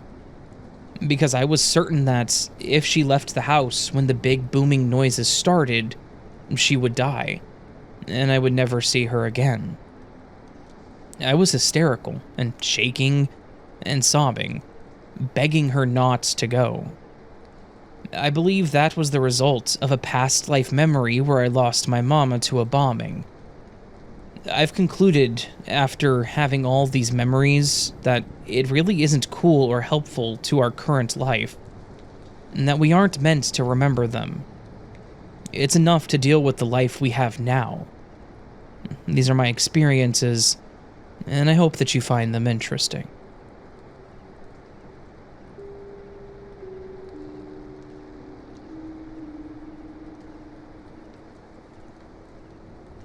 Okay, so this is going to be pieced together by both events that I was around to witness and things that my cousin told me about. My cousin Amber and I have been close since before we could talk. Our birthdays are literally a week apart, me being the older of the 2. We hung out together all the time, and even stayed at each other's houses like best friends. We were best friends. She was like a sister I never had. I had 3 brothers, so being with her was a nice escape. As we grew up, we stayed close, and I actually hosted and put together her wedding and baby shower, so you can bet that I was there when her son, Carson, was born. I helped out after he was born when needed, and that's what got me here. Carson would say or even draw things that a child like him should have no knowledge of. Carson liked to draw and color. Amber would have to have supplies everywhere, otherwise the boy was prone to picking up a marker and going to town on the walls. She didn't mind him doing it on his bedroom walls. In fact, she encouraged him with a chalkboard paint wall. But she made sure to tell him that all the other walls, and the walls in other people's houses, were off limits. Most of the time he understood. But he didn't draw the normal things you would see a kid draw. Stick figures, houses, dinosaurs, or superheroes. No. Carson liked to draw planes, or people holding big guns and wearing helmets. At first, we all thought he was just unusually interested in military history. Maybe he'd seen something on TV. His dad watched a little bit of everything, so it was possible. But even for a child, his drawings seemed really detailed. It was uncanny. He even drew a person on his wall that was as tall as him.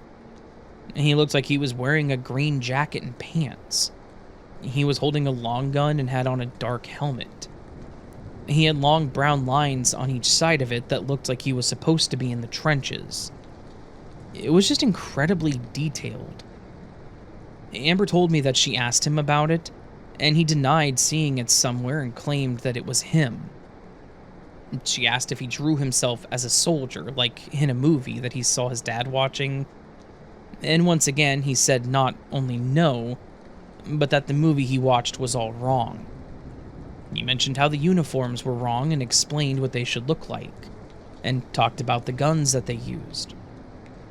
After hearing this, Amber didn't know what to think, so she just let him go back to what he was doing, and that was the end of it. But one of the things that she couldn't ignore were Carson's fear of loud noises, like fireworks, and the nightmares he would wake up to. While other kids would be having fun lighting stuff off, he would sit back in fear, covering his ears. He didn't cry or scream, it just flat out looked like he was someone getting war flashbacks. His eyes would be large, he would cover his ears, and he seemed to constantly be looking around, like he was trying to remember where he was or find an escape route. Eventually, I bought him some really hefty headphones, like those ones from the shooting ranges, and as long as he had those on before the fireworks started, he was okay. He still didn't like to be around them, not even smoke bombs or sparklers. As for the nightmares, I remember Amber telling me about them, and she looked honestly concerned for him. She said he'd been sleeping in the recliner one night as they were watching TV, and she saw him start shaking or shivering. His brows were furrowed and he was biting hard on his lip. When he would start to cry or whimper, she would wake him up and she would talk him through it, telling him it was only a nightmare. But he told her, matter-of-factly, that he knew what nightmares were, and that what he was seeing was from his old life. He talked about memories of bombs falling, planes with red circles on their wings, and his friends that he had tried to save. Amber was shocked. She didn't know what to say or tell him. And she told me all she could muster were things like, "You're safe now." Then there was an event that I experienced with Carson, too. We had a small get-together, which consisted of Amber's parents, my aunt and uncle, her brother and sister, her husband, and myself. We had all finished eating and kind of dispersed about the house. Carson dragged me to his room, wanting to show me something he got recently. While he was showing me his new toy, he stopped to take a drink of his water and coughed, like he'd swallowed it wrong. I patted him on the back and joked around, saying, "Calm down, Carson, don't drown on me now." But once he caught his breath, he looked me right in the eyes and said, "I wasn't drowning, Lisa. I know what drowning is." I just stopped and looked at him with my hands raised, like, okay, my bad. But then I was curious. I asked him how he knew what drowning was. I'll never forget the way he looked at me, like he was about to school me on something I've never heard of before. He sat on the floor holding his new toy boat and explained how he used to work on a big ship.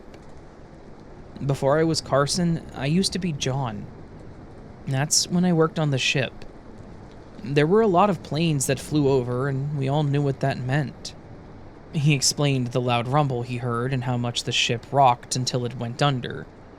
He talked about how cold the water was, and then he drowned. That was the first time I'd personally heard any story like that from Carson, and I firmly believed it was his past life. There was no doubt in my mind. I asked him for more information about his boat, and he corrected me and then explained the differences between a boat and a ship. I mean, what more proof would someone need? Why would a small child know not only the finer details between a boat and a ship, but also details of what I could only think to be the attack on Pearl Harbor? We moved on in our conversation and went back to his new toy. Before I left, I told Amber about what he had said to me, and she said that she was just as shocked. She hadn't gotten that much out of him before. She wanted to see if she could get any more information, so she actually took him to a museum that had a small exhibit on Pearl Harbor, and we were surprised. When he saw some of the replica scale models, he actually gave details of the ships. He pointed out different parts of them and where he worked. He named off some friends and where they were. He even explained how they all perished, the ones he knew or saw. His voice seemed a little solemn, which is understandable, right? But I asked him if he was sad remembering all of that, and I remember him sighing as he looked up at us with his little round face and said, "No, I was told right before I went to sleep for a long time that I would get to be a boy again because John was a good person." And just like that, he smiled at us and was back to exploring the exhibit. From then on, Carson rarely brought up John unless someone asked about it. Until, eventually, he stopped talking about it altogether. Some people, myself included, even tried to ask about it, and he told us that he couldn't remember, until at one point he said he didn't know or couldn't remember at all. And that was about a year after we took him to the exhibit. It was like that finally allowed him to understand what happened and accept it, allowing John to move on. Amber wanted to look into this John more, but she didn't have much to go off of. John isn't exactly a unique name, especially back then. But she's hopeful that she should be able to narrow it down quite a bit if he was truly on that ship all those years ago. I'm ready to go down that rabbit hole with her, though, and learn more about what my little nephew may have experienced all those years ago.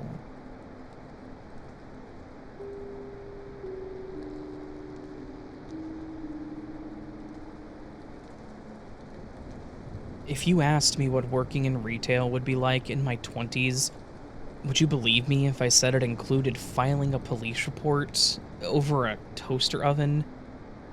I was working at a pretty popular department store attached to a mall for about 4 years after graduating high school. The work was fine. If you've worked retail, you'll understand that statement. Most days were good. Sometimes you got out late and had obnoxious customers, but it wasn't terrible. I could tolerate the difficult ones for the most part. Eventually, they would leave the store, but they had plenty of other places to walk around and keep them distracted, giving them the chance to calm down, which is why I liked working there in particular. But during the holidays, and especially Black Friday, I learned to hate being out in public. Customers at the mall and in my store would just become unreasonable. They locked their eyes on one thing, they had a goal set, and they refused to let anything else get in their way. The lines were overwhelming, seeing people lining up outside of our pull-down gates.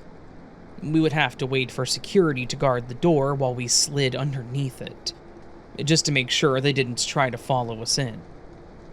People get crazy, and that's what leads me to this story. On this Black Friday, the theme was home appliances. That's where our largest sales were going to be this year. We did have specials and sales in other departments, like clothing and jewelry, but appliances were our focus. It was something upper management came up with after they got their predictions of what would sell best this year. Whatever. So, needless to say, some of the deals were pretty steep, and I was surprised by how many people bought a new fridge just because you could get a $100 gift card. At the time, I was working in the home goods section, so I was going to be one of the associates dealing with those people, and I was prepared to deal with some crazy that day no matter where I was stationed. For the first few hours, I was surprised at how well it was working. We had a ticket system that we were using for electronics and larger items, so we didn't have people carrying the items around, and possibly getting them snatched from their carts. Yeah, people have done that too. You took the ticket to the register that would have the barcode and serial number on it, and you took it to a room towards the front, and they went and got the item for you. Pretty smooth system. But that wasn't all the items, and not everyone was willing to be patient or considerate. I'd been walking around the aisles in my area, making sure we didn't have any spills or large messes, trying to keep them at least free of things to cause injuries or lawsuits. I heard a few voices that sounded like people arguing but trying to keep their voices low, so I started searching for them. It didn't take long before I came across two women standing uncomfortably close to each other, both gripping the same boxed toaster oven. It wasn't our cheapest model, but it also wasn't that expensive either. Just a normal-looking thing that wasn't even listed on the main event doorbusters list. One of them was an older woman, probably in her late 50s, who was red-faced and breathing heavily. The other one was maybe mid-30s. She looked a lot younger, but I could tell that she was still older than me. The younger woman however, had this eerily calm expression that sent warning bells ringing. I'd seen that look before in a lot of my friends, and others close to my age. It's that look of confidence before the exact opposite that you're expecting to happen happens. I approached them, but still kept some distance between them, and asked what was going on. The older woman turned her head and looked at me, still gripping the box. She said the toaster oven was on the shelf with a tag for like $49.99, but the younger woman is saying that she saw it first, so it was hers. The younger woman then cut her off, saying she was wrong, that it's actually on sale for $159 down from $210, explaining how she'd been watching for this specific item for a while and it was finally on sale. She then made a remark about how the older woman was just lying to try to get us to honor a mistake that wasn't there, calling the older woman cheap. They started bickering some more, so I pulled out my handheld and scanned the barcode. It confirmed the price was $159.99 on sale. I explained this to both of them and the older woman cut me off. "I don't give a damn what it says. The tag said $49.99 and you have to honor it. It's the law." Yeah, that's not how that works.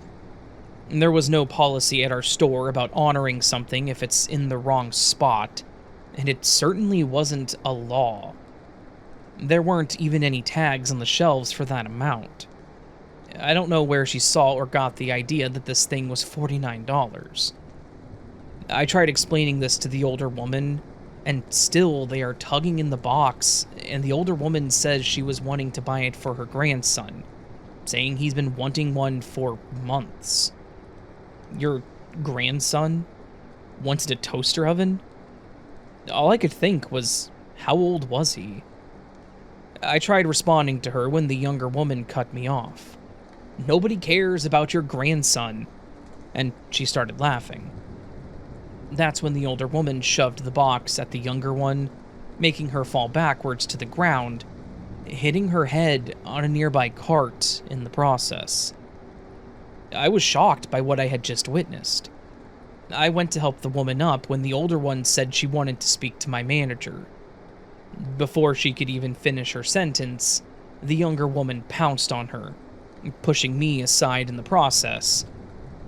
They both fell into a nearby display of Keurigs and coffee makers, and they both just started punching and screaming. I stood dumbfounded for a moment. The younger woman had won the fight with the toaster oven. All she had to do was walk away with her prize, but instead she attacked the other woman. I stood dumbfounded for a moment, watching the two of them until others started gathering, pulling out their phones. I walkied for help, and I tried to jump between the two of them to break it up, but they were like animals. The older woman had a firm grasp of the younger girl's hair, but the younger one was still swinging wildly at the other. It took one of our security guards and two male managers to finally pull these two apart. We had them sitting on the floor, separated, and they still continued to scream at each other about the prices and Christmas and their responsibilities as parents. I was concerned about their parental abilities. We had to wait for the police and an ambulance to show up to check them out. I saw them wrap up the younger woman's hand and patch up the older woman's face. After I gave my statement to the police, they showed me a handful of price stickers and asked if they were ours. They almost looked like those little yard sale stickers, but some had printed numbers on them and others were written on. I declined, saying we didn't use stickers like that. The cop then explained how they were found on the older woman, but she refused to say anything other than they weren't hers. It was odd, until I thought back to the whole situation. Looking over the box that started the whole thing, there was a sticker on the side of it. The same sticker the cops showed me, with a printed $49.99. This woman was really making sale stickers and putting them on things to try and get a steeper discount. This was the first time I had ever seen that.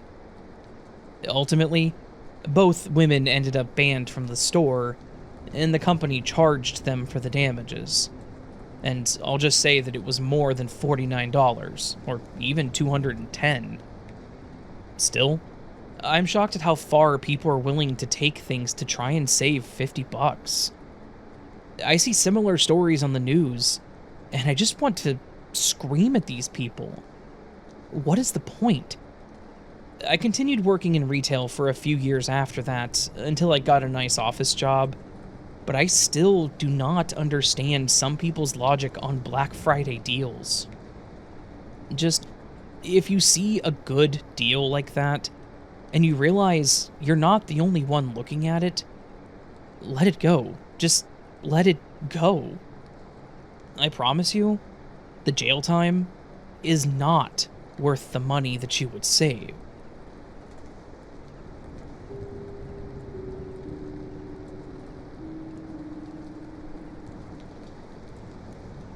Hi, Raven. I love your stories, your voice, and your obvious kindness. Thank you.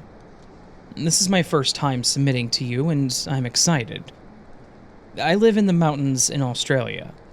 My sister and I live together with my kid. It's a peaceful life. My sister is one of those amazing special people. She is a nurse in a palliative dementia ward in the local nursing home. She works the evening shift, and I pick her up at midnight 5 days a week. I sit in my car, in the dark car park, and wait, parking as close to the door as possible so she doesn't have to walk too far. I never go in because the nursing home is locked down every night. A few months ago, it was an extremely windy night. I could see lightning flashing in the distance, illuminating the horizon, but the storm hadn't hit. I was waiting for my sister, who is often late, and watching the approaching storm. The car park was very dark, but in the window of the room next to the nursing home entrance, I saw a dim light brighten and noticed an elderly woman sitting there, looking out. Her eyes met mine, although I wasn't sure how she could see me in my dark car, but her gaze was penetrating. She didn't smile, but nodded, and turned her head back to the room. For a while, she seemed to be talking to someone. I watched her laughing and seemingly communicating, but I couldn't see anyone else in the room. Given that she was a dementia patient, this wasn't out of the ordinary. I was wondering why such a frail lady was awake after midnight, especially knowing that the ward was for extreme presenting and palliative dementia residents. I decided to tell my sister that the woman was in the room before I drove off, but it was getting later and my sister still had not come out. I watched the lady again. She was very pale, white-haired, parchment skin, and was wearing white with a green cardigan.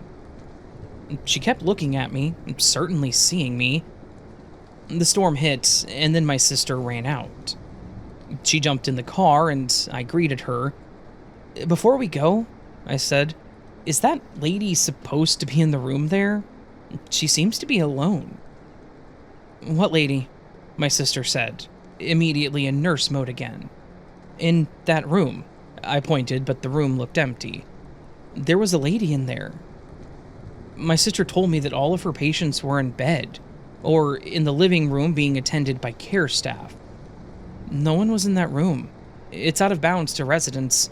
Only their families go in there. She said that the room was the place where the doctors and nurses sat with family whose relatives were at the end stage and were dying.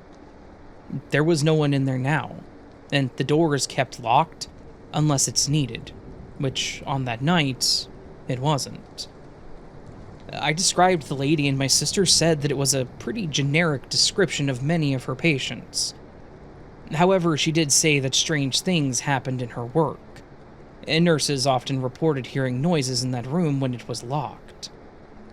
I don't know whether I saw a time slip or a spirit, but I know she saw me, and I'll always wonder why she was there that night.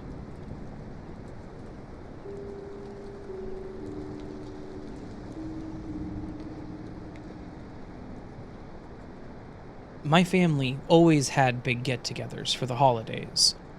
Most of the time it was at our place, since we had a pretty spacious house, but sometimes it was at my grandparents' house too.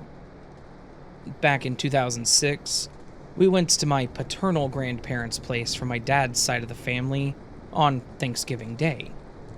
Then for my mom's side, we were going back to hosting at our place that following Sunday. I was 14 at the time, and was the oldest of 3 kids. I also had several cousins that were younger than me. If you're the oldest sibling or cousin, you probably understand this sentiment, but that meant that I was the cool sister or cousin, because I had a lot of stuff they didn't have, or that they wanted to play with, such as my own Nintendo DS and computer.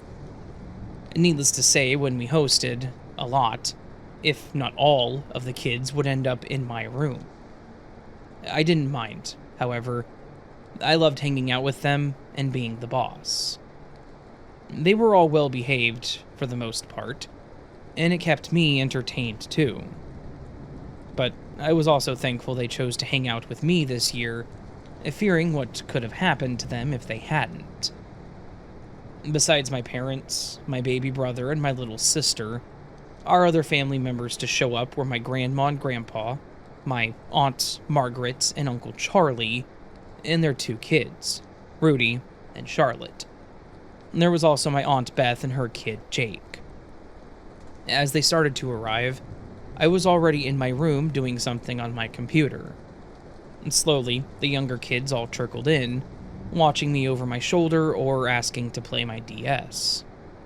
After about an hour, my room was filled with 4 kids under the age of 10, plus me. My baby brother was still an infant, so my mom kept a hold of him, or he was at least passed around to the adults a lot. Rudy and Jake liked to take turns on my DS, which I was fine with. Sometimes I had to get on to them about fighting, but they typically listened. My little sister, Chloe, liked to play with my dolls that I usually kept on my shelf, but I would take them down for her. I was more about collecting them than playing with them at that age anyways. Charlotte was the oldest of the bunch. She was 10 exactly, so she would go back and forth between playing with Chloe or watching me on my computer. Sometimes they would all stop and watch a funny video with me, but for the most part, I kept them pretty occupied. After we had dinner, we all returned to my room while I heard the adults talking and laughing in the living room. My grandma came into my room once to check on us, but otherwise, we were left to our own devices. Rudy had lost some interest in the DS after some time, and was now going back and forth between all of us and asking about some of the board games that I had. I started pulling some of them out from my shelf when I heard a loud bang come from the front of the house. My shelf on the wall was facing the living room and it shook, so I just assumed that somebody opened or shut the front door too hard and didn't think anything else of it. But as Rudy looked over the games and talked to himself, I started hearing what sounded like people yelling in the living room. Then, I heard the crashing sounds. Now I knew that something was wrong. No one that was there had any patterns of getting belligerent or fighting, so it was something I wasn't used to hearing with them. Part of me wanted to go check out whatever was happening. And when I looked over to see Charlotte and Chloe looking at the door too, it pushed me to get up and check.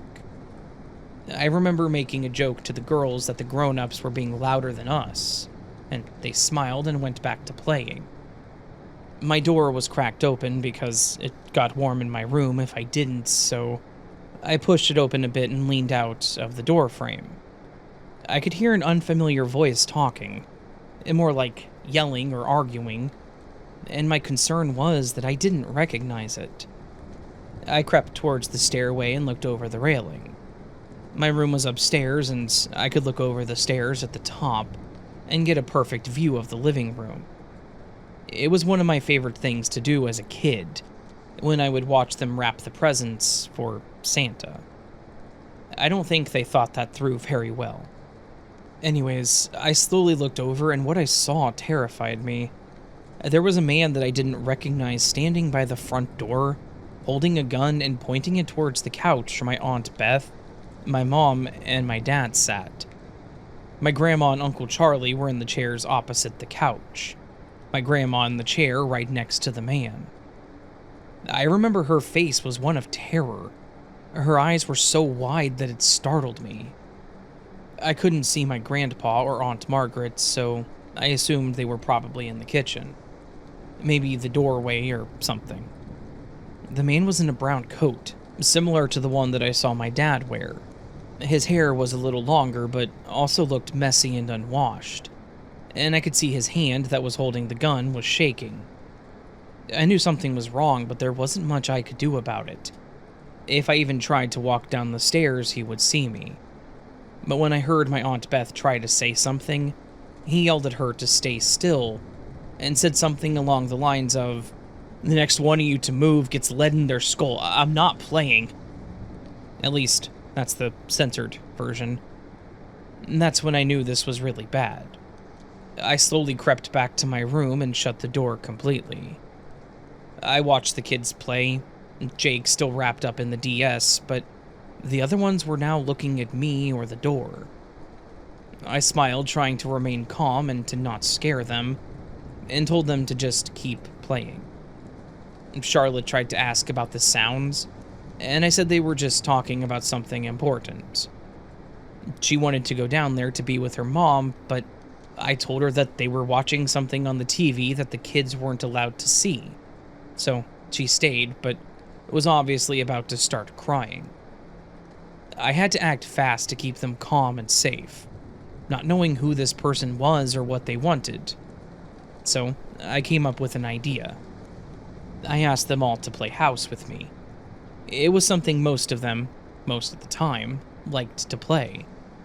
I told them this time we would play like it was Christmas, and that if they went to bed early, Santa could bring them presents. It took me a moment to get me to convince Jake, but I told him that whatever they got from Santa they would get to keep.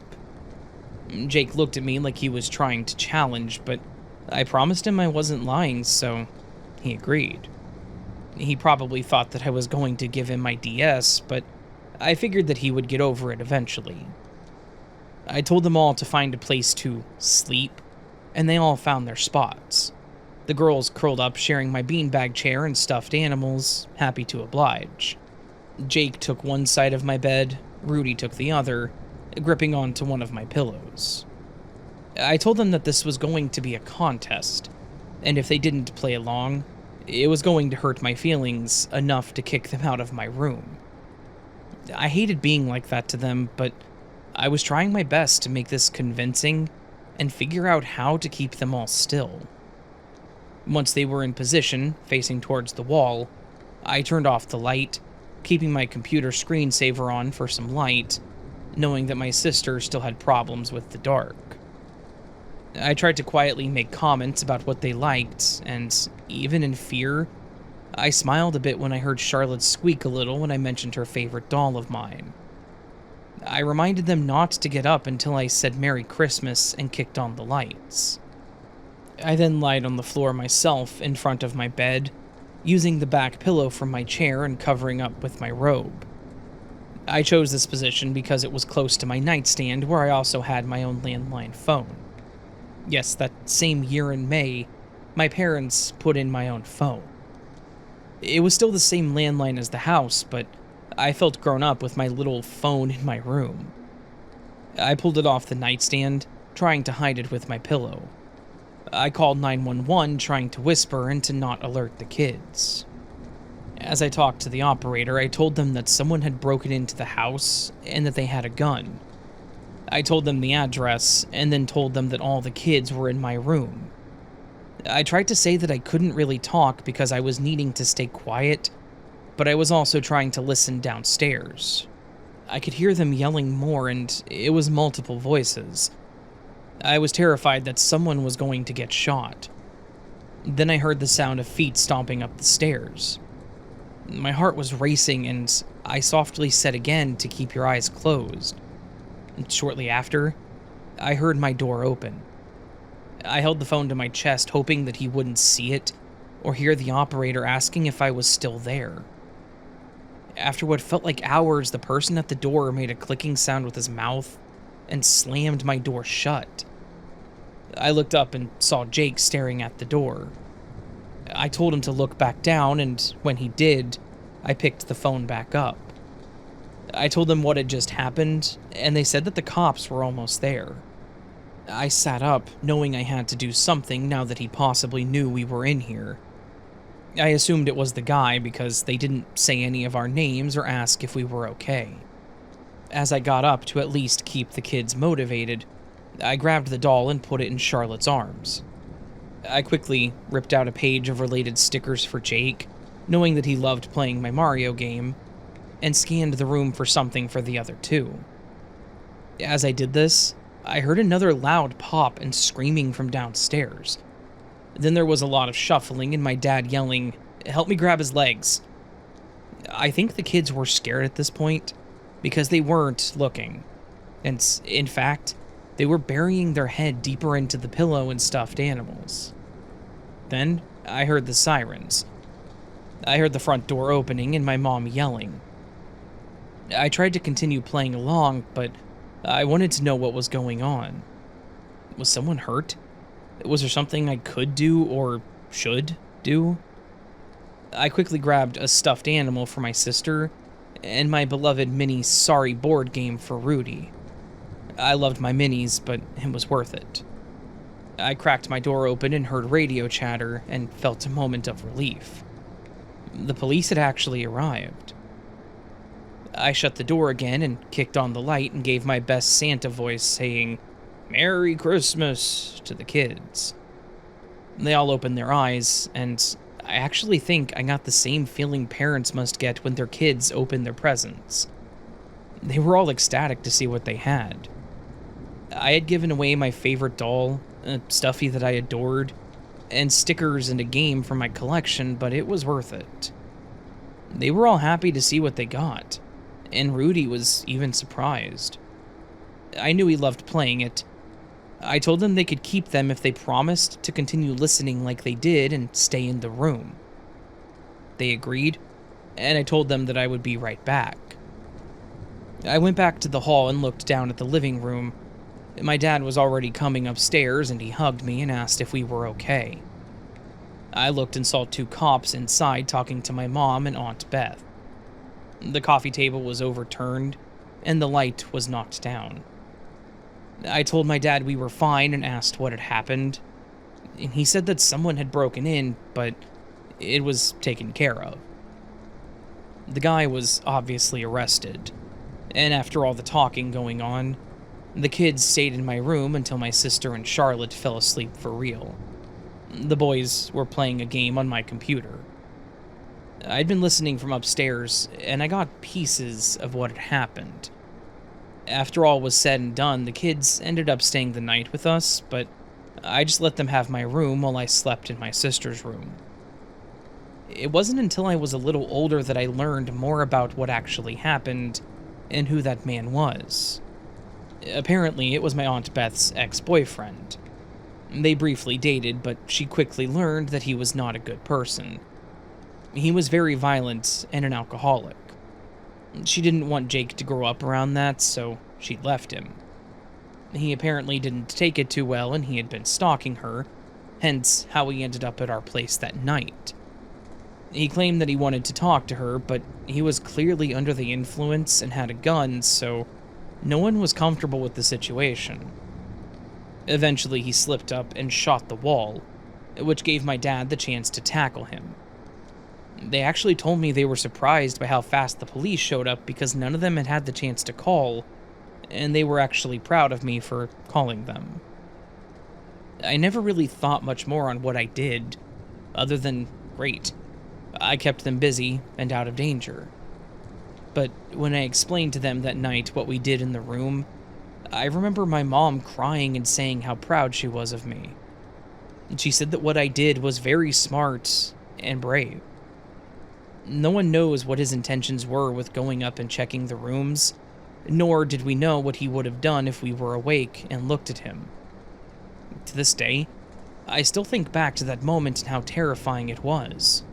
But also, how even as a child myself still, I was able to process everything, and somehow knew exactly what I needed to do. I'm still close with my siblings and cousins, and I would do it all again just to keep them safe. But I would personally rather hope that they or their future kids are never put in a similar situation.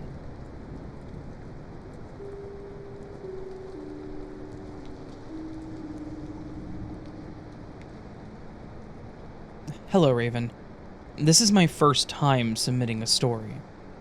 I gave it a great deal of thought before deciding to send this in. It's very personal to me, and I've told very few people about it, but the stories you tell resonate with me, so I thought I would go ahead and tell my story to you. I'm a 52-year-old female from the UK. I was born with memories of my previous life, and they were vivid to me before I could talk. My earliest memory is of recalling my own death in the life I lived before this one. I'll start with some background about me, as it's the easiest way for me to work through this, as I've never told this in detail before. I was born into an average family in a nice seaside town in the south of Britain. I wasn't privileged, but I had everything I needed, and I enjoyed my childhood. Except for the fact that I used to dream I was in a room lying on the floor, and I could see other dead people around me, and people standing over me. I had a pain in the middle of my body. I felt heavy, and all of me went cold except for the center of my body where I seemed to be pulled up towards a bright light that got brighter and larger as I went cold. My last thought was, why me? I hadn't deserved what had happened to me. Then I was into the light, and then nothing. Until I woke up with a horrible taste in my mouth. The same taste I could smell in my nose. I've since figured out that that taste and smell was blood. But when I was small, I didn't know that. As a child, I would sit up gasping for air trying to get rid of the stench in my mouth and nose. And then I would look down at my hands and feel confused. Why was I in a child's body? I didn't even know the back of my small hands. I'd think about my name in this life, and it didn't sit right with me. I knew my name used to be something else, but it was gone. These dreams went on for years, and in my teens, I spoke to a relative who was rather spiritual, and she said, "Don't worry, it's just a memory from a past life. Sometimes when people die suddenly and they haven't lived much of their life, they're impatient to come back. You probably came back too soon and you're not supposed to remember how you died, but you do, because you didn't have enough time to heal from your past." As I got older, the dream faded, but it hadn't left me. I'm still haunted by my last life in many ways, though not in bad ones. I have a sense of belonging with mid-century designs and furniture, and I adore collecting antiques. I've always felt like I'm a handful of years ahead of my real time. Like I'd quantum leaped a few years before 62 and landed there, but as a child. And had to grow up in a world where, for me, high-tech and sci-fi type developments came along with what we call modern life. I feel like I belong to the generation before mine. I hope that makes sense. It's the only way I can describe it. I was also quite older than my years as a child, and I often felt frustrated that I was so young when I felt like an adult. Or at least felt as if I remembered being one. I was a very creative person and wanted a career in the arts, but I didn't have the family support for art or drama school. So I took my own time and made my own path in writing. Later in life, I found painting too, and I still enjoy making abstracts. I have a happy family.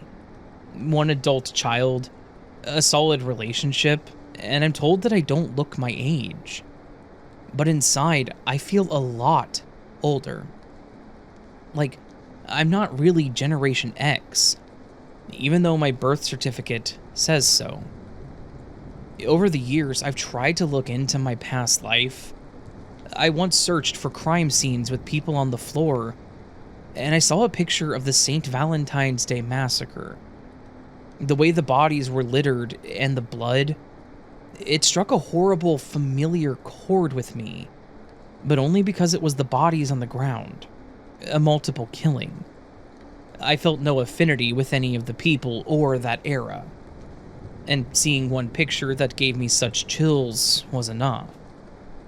I don't delve any deeper into other possibilities, but it's always there, and to know I've lived before makes me happy to think there's more than just the life that we have. I visited a psychic who specialized in past life readings, and when I asked her about mine, she went silent and looked away, and then suddenly switched to vague and standard lines about life in ancient time and Greece. And when I asked her, what about my most recent life, the one I told you about? She said the same thing my relative had said years before. That sometimes when dying too young and violently, people are impatient, and they rush to come back and bring memories with them that they shouldn't recall. Then she smiled and started rapidly changing the subject. I've tried through meditations to reach back to my other life, and I've had results that I feel are authentic. I remember I had a fancy fountain pen that had sentimental value. I know I liked music and shopping, and I adored the fashion back then. I get a general sense that I was happy in life until that life abruptly stopped. But what I would love to know is what happened to me in that life. I died in a horrible way and came back before I was ready. And as a result, my childhood was haunted by the same dream over and over. I hope this account hasn't been too long, as I've never documented it before, but that's my story. And if anyone has any suggestions about why I died and what could have led up to it, I'd really like to know. Remembering my death right from an early age in this life is a haunting experience, and leaves a lot of question marks for me.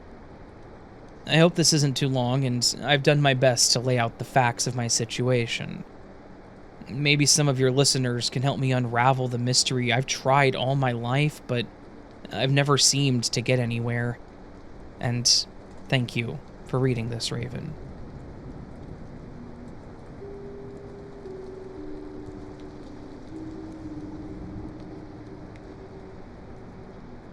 Hi, Raven. As always, thanks for all your great content. Thank you. I thought I would share a creepy retail experience I had a few years ago. This could be triggering to some, so just a heads up. I worked in a small retail store for a bit in the town I moved to. It's the type that sells a bit of everything for a discount price. Being new to town and wanting to make a good impression, which can be important in a small town, since everyone knows everyone and word spreads like wildfire. I'm also a fitness and vitality coach, and so it's in my nature to want to give people my heart and my attention, especially if they're having a rough day. And this is where the experience begins. There was this one particular regular customer, an older gentleman, who was a little rough around the edges, but still polite. Nothing alarming, especially here. Many different characters, in other words. He would come in on the regular and chit-chat with me a little, some small-town charms, and as time went on, he started to open up to me about his life, which was a nightmare. I felt so bad for him. Then, one day he came in and gave me a compliment that I looked beautiful that day. Nothing out of the ordinary. Older gentlemen seem to compliment me most. I am married to an older man, so maybe I give off the older man vibes or something. Then, each visit moving forward, his compliments started getting provocative. He would mention the way that I looked in my clothes, how sexy I was, and so on, which started to make me feel uncomfortable. I didn't say anything at the time, though, because I felt silly making a scene or anything at work. So I uncomfortably laughed it off instead, and then D-Day finally came where he crossed the line. He was quite upset one day when he came in, and so I let him pour his heart out to me. I felt for him, but when he was leaving, I walked him to the door, which was at the end of the counter, and he thanked me and put his arm around my shoulder, and then slid his hand down my back and grabbed my behind. I pulled back and told him that that's out of bounds, but he was leaving and didn't say anything back. I probably should have said something, but he was old, drunk, high, and I felt for him. And so then he comes in again on another day. And, as usual, as of late, starting to compliment me in a creepy way.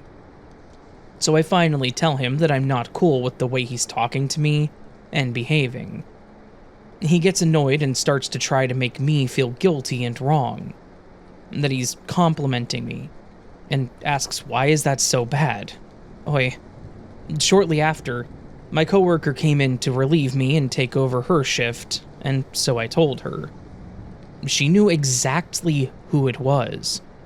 And apparently he leaned over to her one day and whispered a sexual comment in her ear. She then punched him. I'm not a violent person, but I couldn't help but laugh. Apparently he has a reputation. She also told me other stories about him and a female customer, a horse farmer, don't mess with the farmers, who cornered him one day and threatened to have him charged, or even beat up if he didn't stop harassing the women in town. The thing with him is, he's always too drunk and high to ever remember, which does not make it okay, but hard to get the point across. I don't work there anymore, so I'm not sure whatever happened to him. Hopefully he was charged, or quit being a complete douche. And if that's all not creepy enough, silly me who gives her heart to everyone has learned that not everyone appreciates it. His energy was attached to me after the groping for 2 weeks, until I did an entity removal. I could constantly see and hear him at the top left-hand corner of my vision, if that makes sense. My adrenaline was also off the rails until I removed his energy. Gross. But live and learn.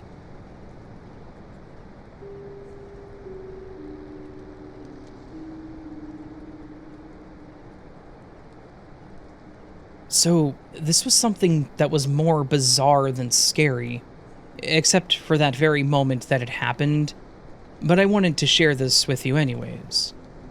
Many years ago, I used to work a night shift as a hospital custodian for a few years. Most nights blur together, just me, my cart of supplies, and the ambient sounds of the hospital. Machines whirring and beeping, nurses talking in the distance, and the occasional television. It's actually one of the reasons I can't sleep in silence anymore. I have to have some kind of ambience in the background. I went into the rooms, sometimes there were patients in them and sometimes they were empty. I took out the trash, wiped down surfaces, and did a little housekeeping like replacing towels and extra blankets that were stored in the closets. It was pretty late. I was actually almost done with my shift at that point. I went into the room of an elderly woman who had been there for about 2 weeks. I had cleaned her room a few times prior, so I'd seen her before, even though she was asleep when I saw her. She had some gifts in her room, which consisted of flowers, little stuffies, and those stick balloons. They were typically on the counter by the TV and out of the way, but sometimes I would have to sweep up petals that fell on the ground. And that wasn't just her room, though, that was for all of the patients. So, that night, I did my normal routine. As I entered the room, the patient was asleep. Whether they're asleep, awake, in a coma, I let my presence be known so I don't startle them.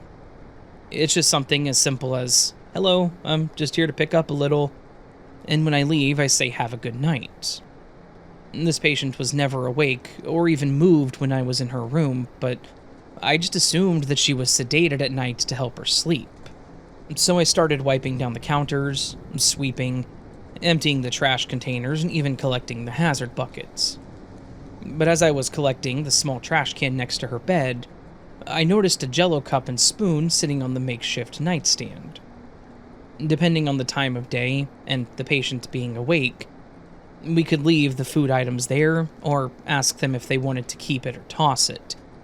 But since it had been several hours since the last round of meals, it was outside of the time we were technically allowed to leave it. We had protocols that said we had to throw out any food items after a certain time, so I went to reach for it to toss it. That's when it started. As I grabbed the cup, I felt an impossibly cold hand touch my elbow. It was enough to startle me and make me jump back. I looked to my left. At my arm, I saw the patient's eyes locked into mine.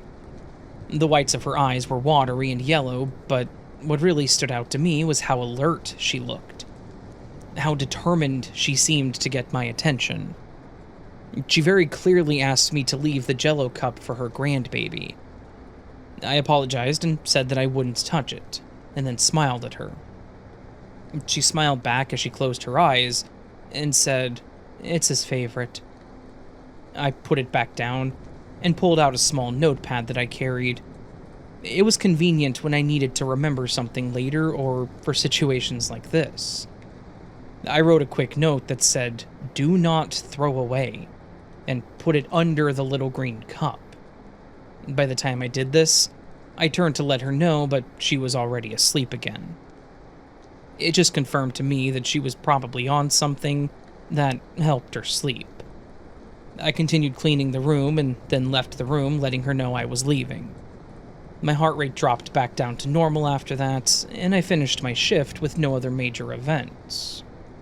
The very next night, as I started my shift, I was chatting with some of the nurses as the shifts changed. I overheard two of the nurses talking about the patient's grandson eating Jello at every visit. I thought the whole situation was pretty cute, so I asked them if that was the patient with that room number, and they confirmed. I mentioned how she startled me as I went to toss the Jello, asking me to leave it, which is why I left the note. I'll never forget the looks on their faces. They looked at me like I was talking nonsense. They asked me who told me to leave it, and I confirmed it was the patient, the older woman in the bed. If they didn't know me, I'd think they thought I was lying to them. But one of them told me that the woman didn't speak, and in fact, had been in a medically induced coma due to her condition. I was at a loss for words. She definitely spoke to me. She grabbed my arm and smiled at me. She told me not to take the Jello. We were all just at the point of saying, "Huh, oh, that's weird," because either we didn't want to believe it, or maybe just think about it, or maybe they did think I was messing with them, but we just dropped it. It stayed in my mind that whole time that I worked that evening. I even cleaned her room again that night, and there was another Jello cup. This time it was purple. As I finished, I walked to the cup and wrote another similar note, but I took a shot and softly asked what flavor he preferred, and there was no response. I thought maybe she just felt so strongly about it the night prior that she had to tell me. So I placed the note, and as I started wheeling out my cart, I clearly heard, "Green." I looked over at her and her eyes were closed. Did I really hear that? Was I mistaken? So I went back to my note and wrote, "Green preferred." Maybe it would do something. I didn't know if it would or not. After that night, I was off for 2 days, and work was the last thing on my mind. When I returned, I started on my normal routine, which included stopping and talking to the nurses before I got started. One of the nurses I had talked to about the Jello patient approached me and asked me if I was the one that left the note again. I confirmed that I was, and that she once again told me the grandson's favorite flavor. She looked at me surprised and asked me what she said, how she acted, etc. I told her exactly what had happened, which was pretty uneventful in my opinion, other than the fact that she shouldn't have been conscious in the first place. The nurse said that the patient's condition had worsened, and that she had a DNR, so she passed while I was off. But she said that the family had visited again before, and when they saw the note, they actually brought another green Jello. She passed after they had left. I was shocked. Obviously, she was in the hospital, so she wasn't healthy, but the fact that she passed after the grandson was there and had the Jello was almost a gut punch to me. It was like she waited to enjoy it with him one more time. She had the strength, while in a coma, to wake up and stop me from tossing her grandson's treat. And I can't help to think that that was what she was holding on to. She just wanted to share that moment with him again. Maybe it was his favorite thing. Maybe there was an inside story to it that I'll never know. But while the nurses were still baffled by my experience, I just took it for what it was, and held on to it, knowing that the little cleaner guy may have made that woman's last days just a little bit better.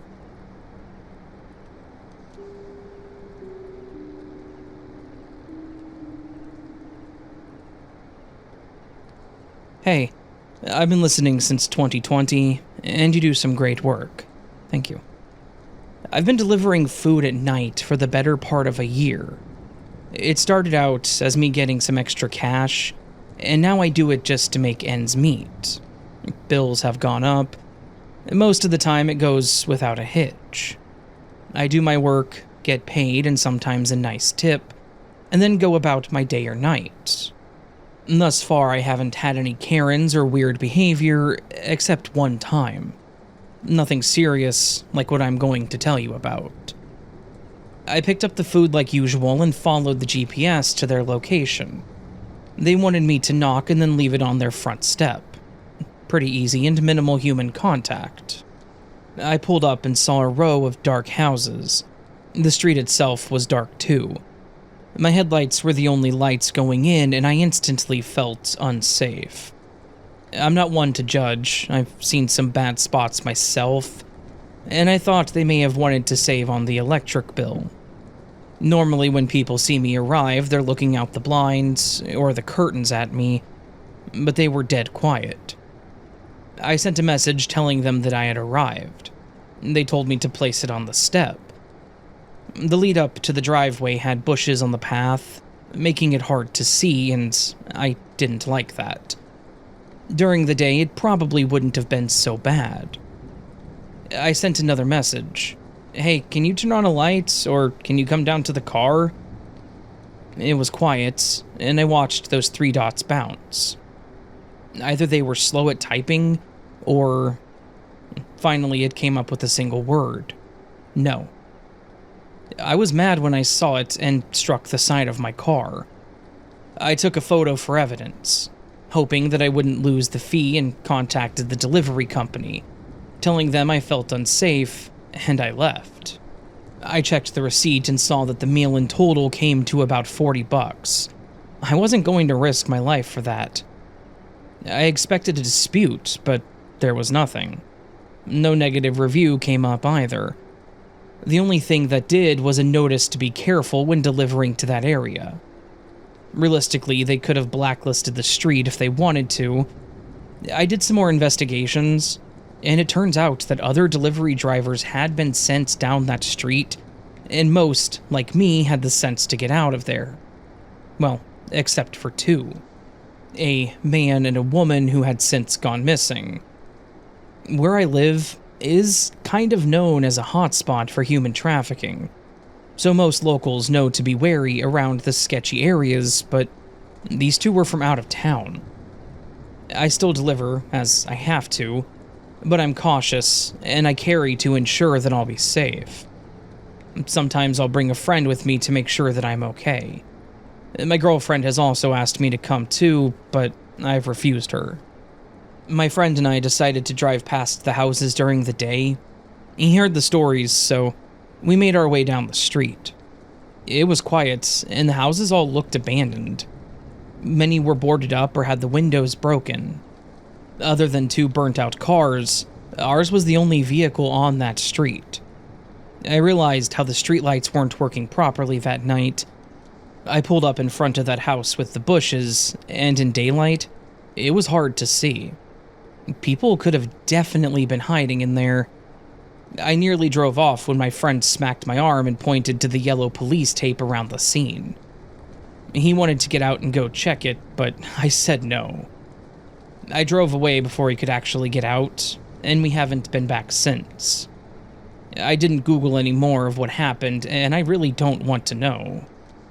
As soon as I can get a job that earns more, I'm not going to be delivering anymore. But that's my story. Anyway, should I go into the creepy houses, Raven? I guess I could have another story for you if I do. Just kidding. I'm not gonna go in. By the way, I listen to your stories during these long drives, and hopefully someday I'll get to hear mine, too. Well, here you go.